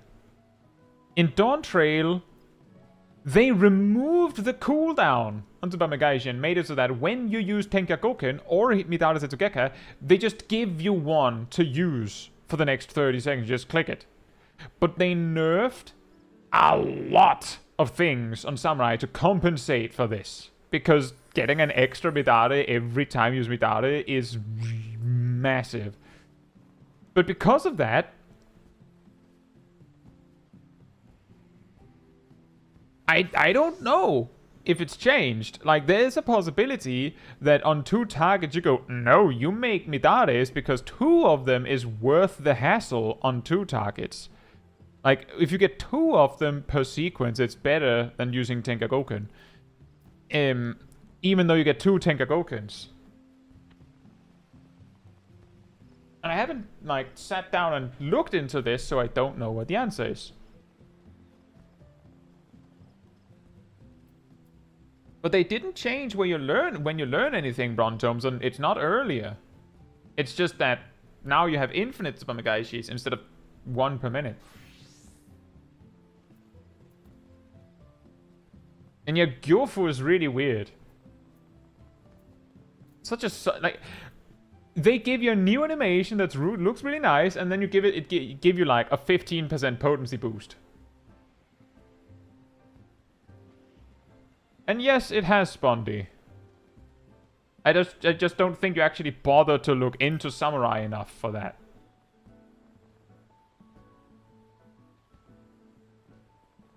You have 2 stacks of Meikyo earlier. That might be true. Yeah, you used to learn this in Endwalker levels.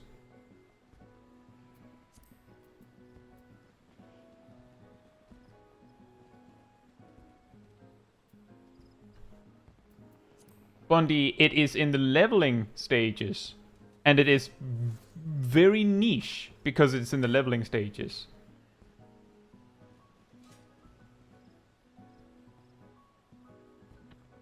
And the reason why you never see Tenka on 2 targets is because I'm pretty sure in the cases where you have 2 targets, they're not close enough for Tenkagoken. But they're close enough to do Higanbana on you, Higanbana on you.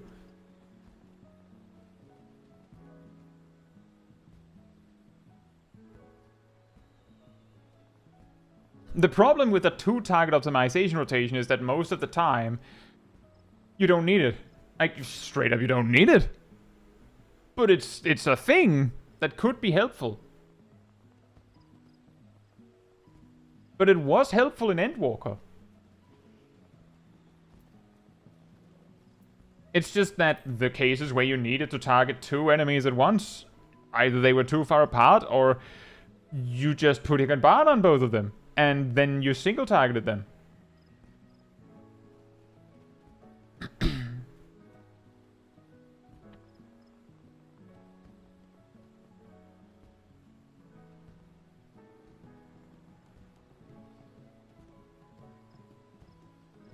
Emily, it kind of depends on your situation.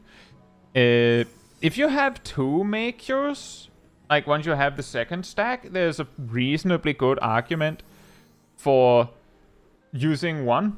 And then you go Gekko, Kasha, Yukikaze, Midara Setsugeka. And then you figure out Higanbana after that. But when you're really low level, there is an argument to be made that you like use Gekko so you get the damage buff, like with Make Your Shisui, which gives your Higanbana a damage bonus.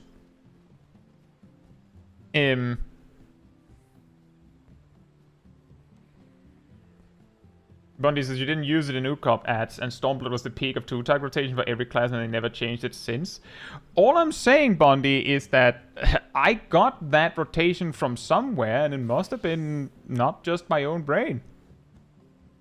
And I made those guides in Shadowbringers first, and then I expanded after level 50 in Endwalker. It's just that it's not the most... Like, the thing is, when have you needed a 2-tag rotation after Stormblood?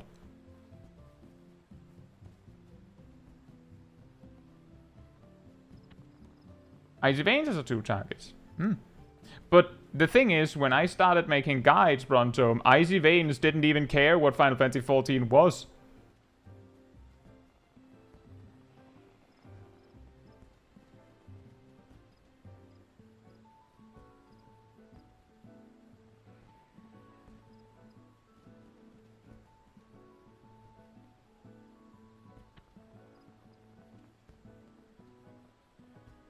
D&D is Ifrit and Garuda. Good point.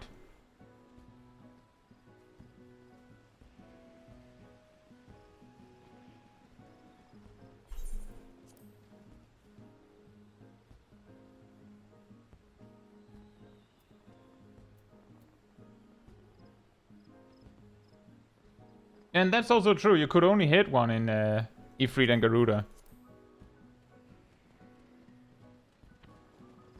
No, Brontom, the thing is, do you know when Icy Veins got really interested in Final Fantasy XIV? You remember the WoW Exodus we talked about earlier in the stream?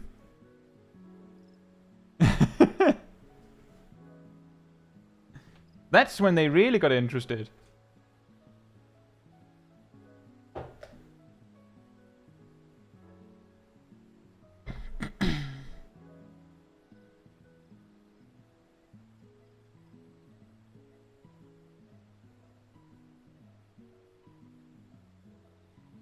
Yes, that sounds about right, Emily. You go make your Gecko, Kasha, Yukikaze, and then you can do Midare. And then you do, you know, Hakase, Yukikaze, Higanbana.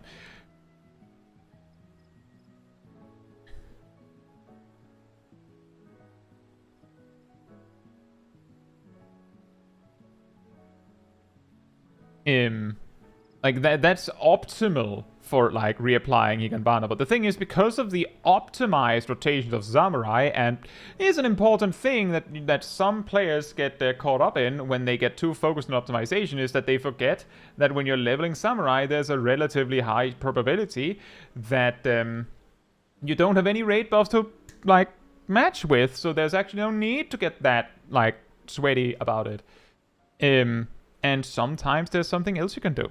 But if you're trying to optimize around raid buffs, you have to be very strict as a samurai to actually do that. But when you're still leveling and still learning, there's an argument to be made that, like, the most quote-unquote efficient way to apply Higanbana is Hakase Yukikaze Higanbana. And doing anything else for Higanbana wastes a more valuable sticker, in quotations, because, like, you wouldn't go make Shishisui Yukikaze Higanbana, like, Kasha and Gecko does more damage, so that would be stupid.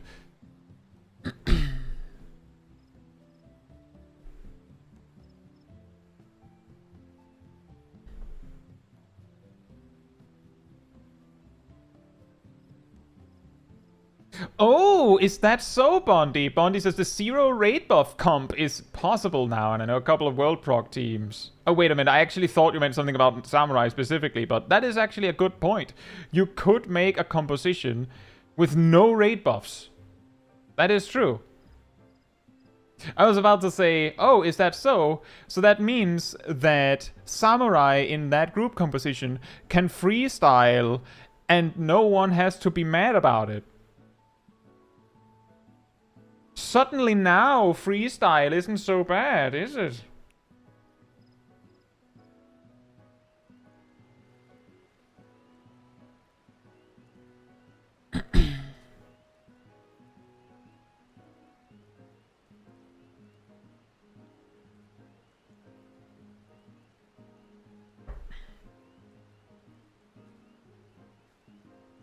But yeah, the thing is,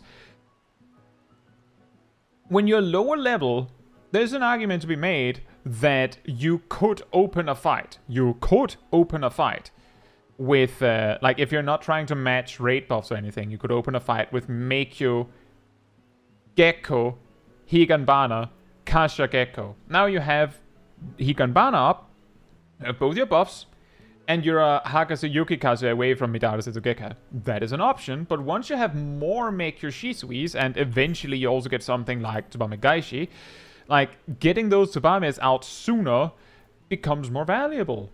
And at level 100, I mean, every time you use Meikyo Shisui, you get this.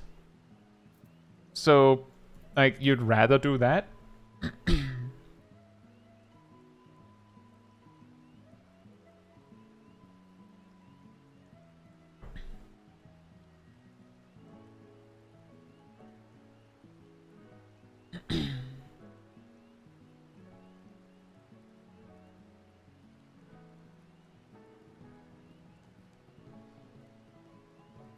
Anyway, with that said, isn't that weird?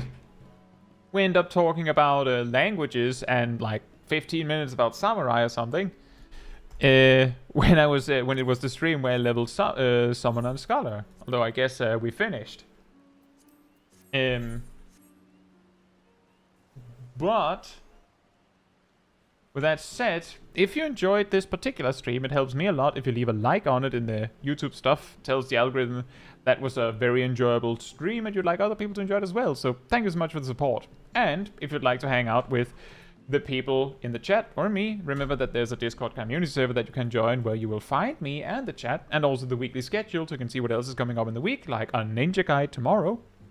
You will also see the announcement room with links to streams and videos when they come out. And if you grab the reminder roll in the role assignments room, you will get a notification when I do post these videos and streams. Plus an extra run around 15 minutes before stream starts, so you don't miss a second. And if you'd like to support the channel even more directly, you can become a member, you can gift memberships, you can use the super chat system, or if you don't like any of that, there's also a Ko-Fi link in the description. It all helps support me and the channel directly, so I can focus on doing all of this for all of you. So thank you so much for all of the support. I think that's everything. We managed to level everything. Now I have to figure out something else we do on Tuesdays, unless we just do dailies anyway.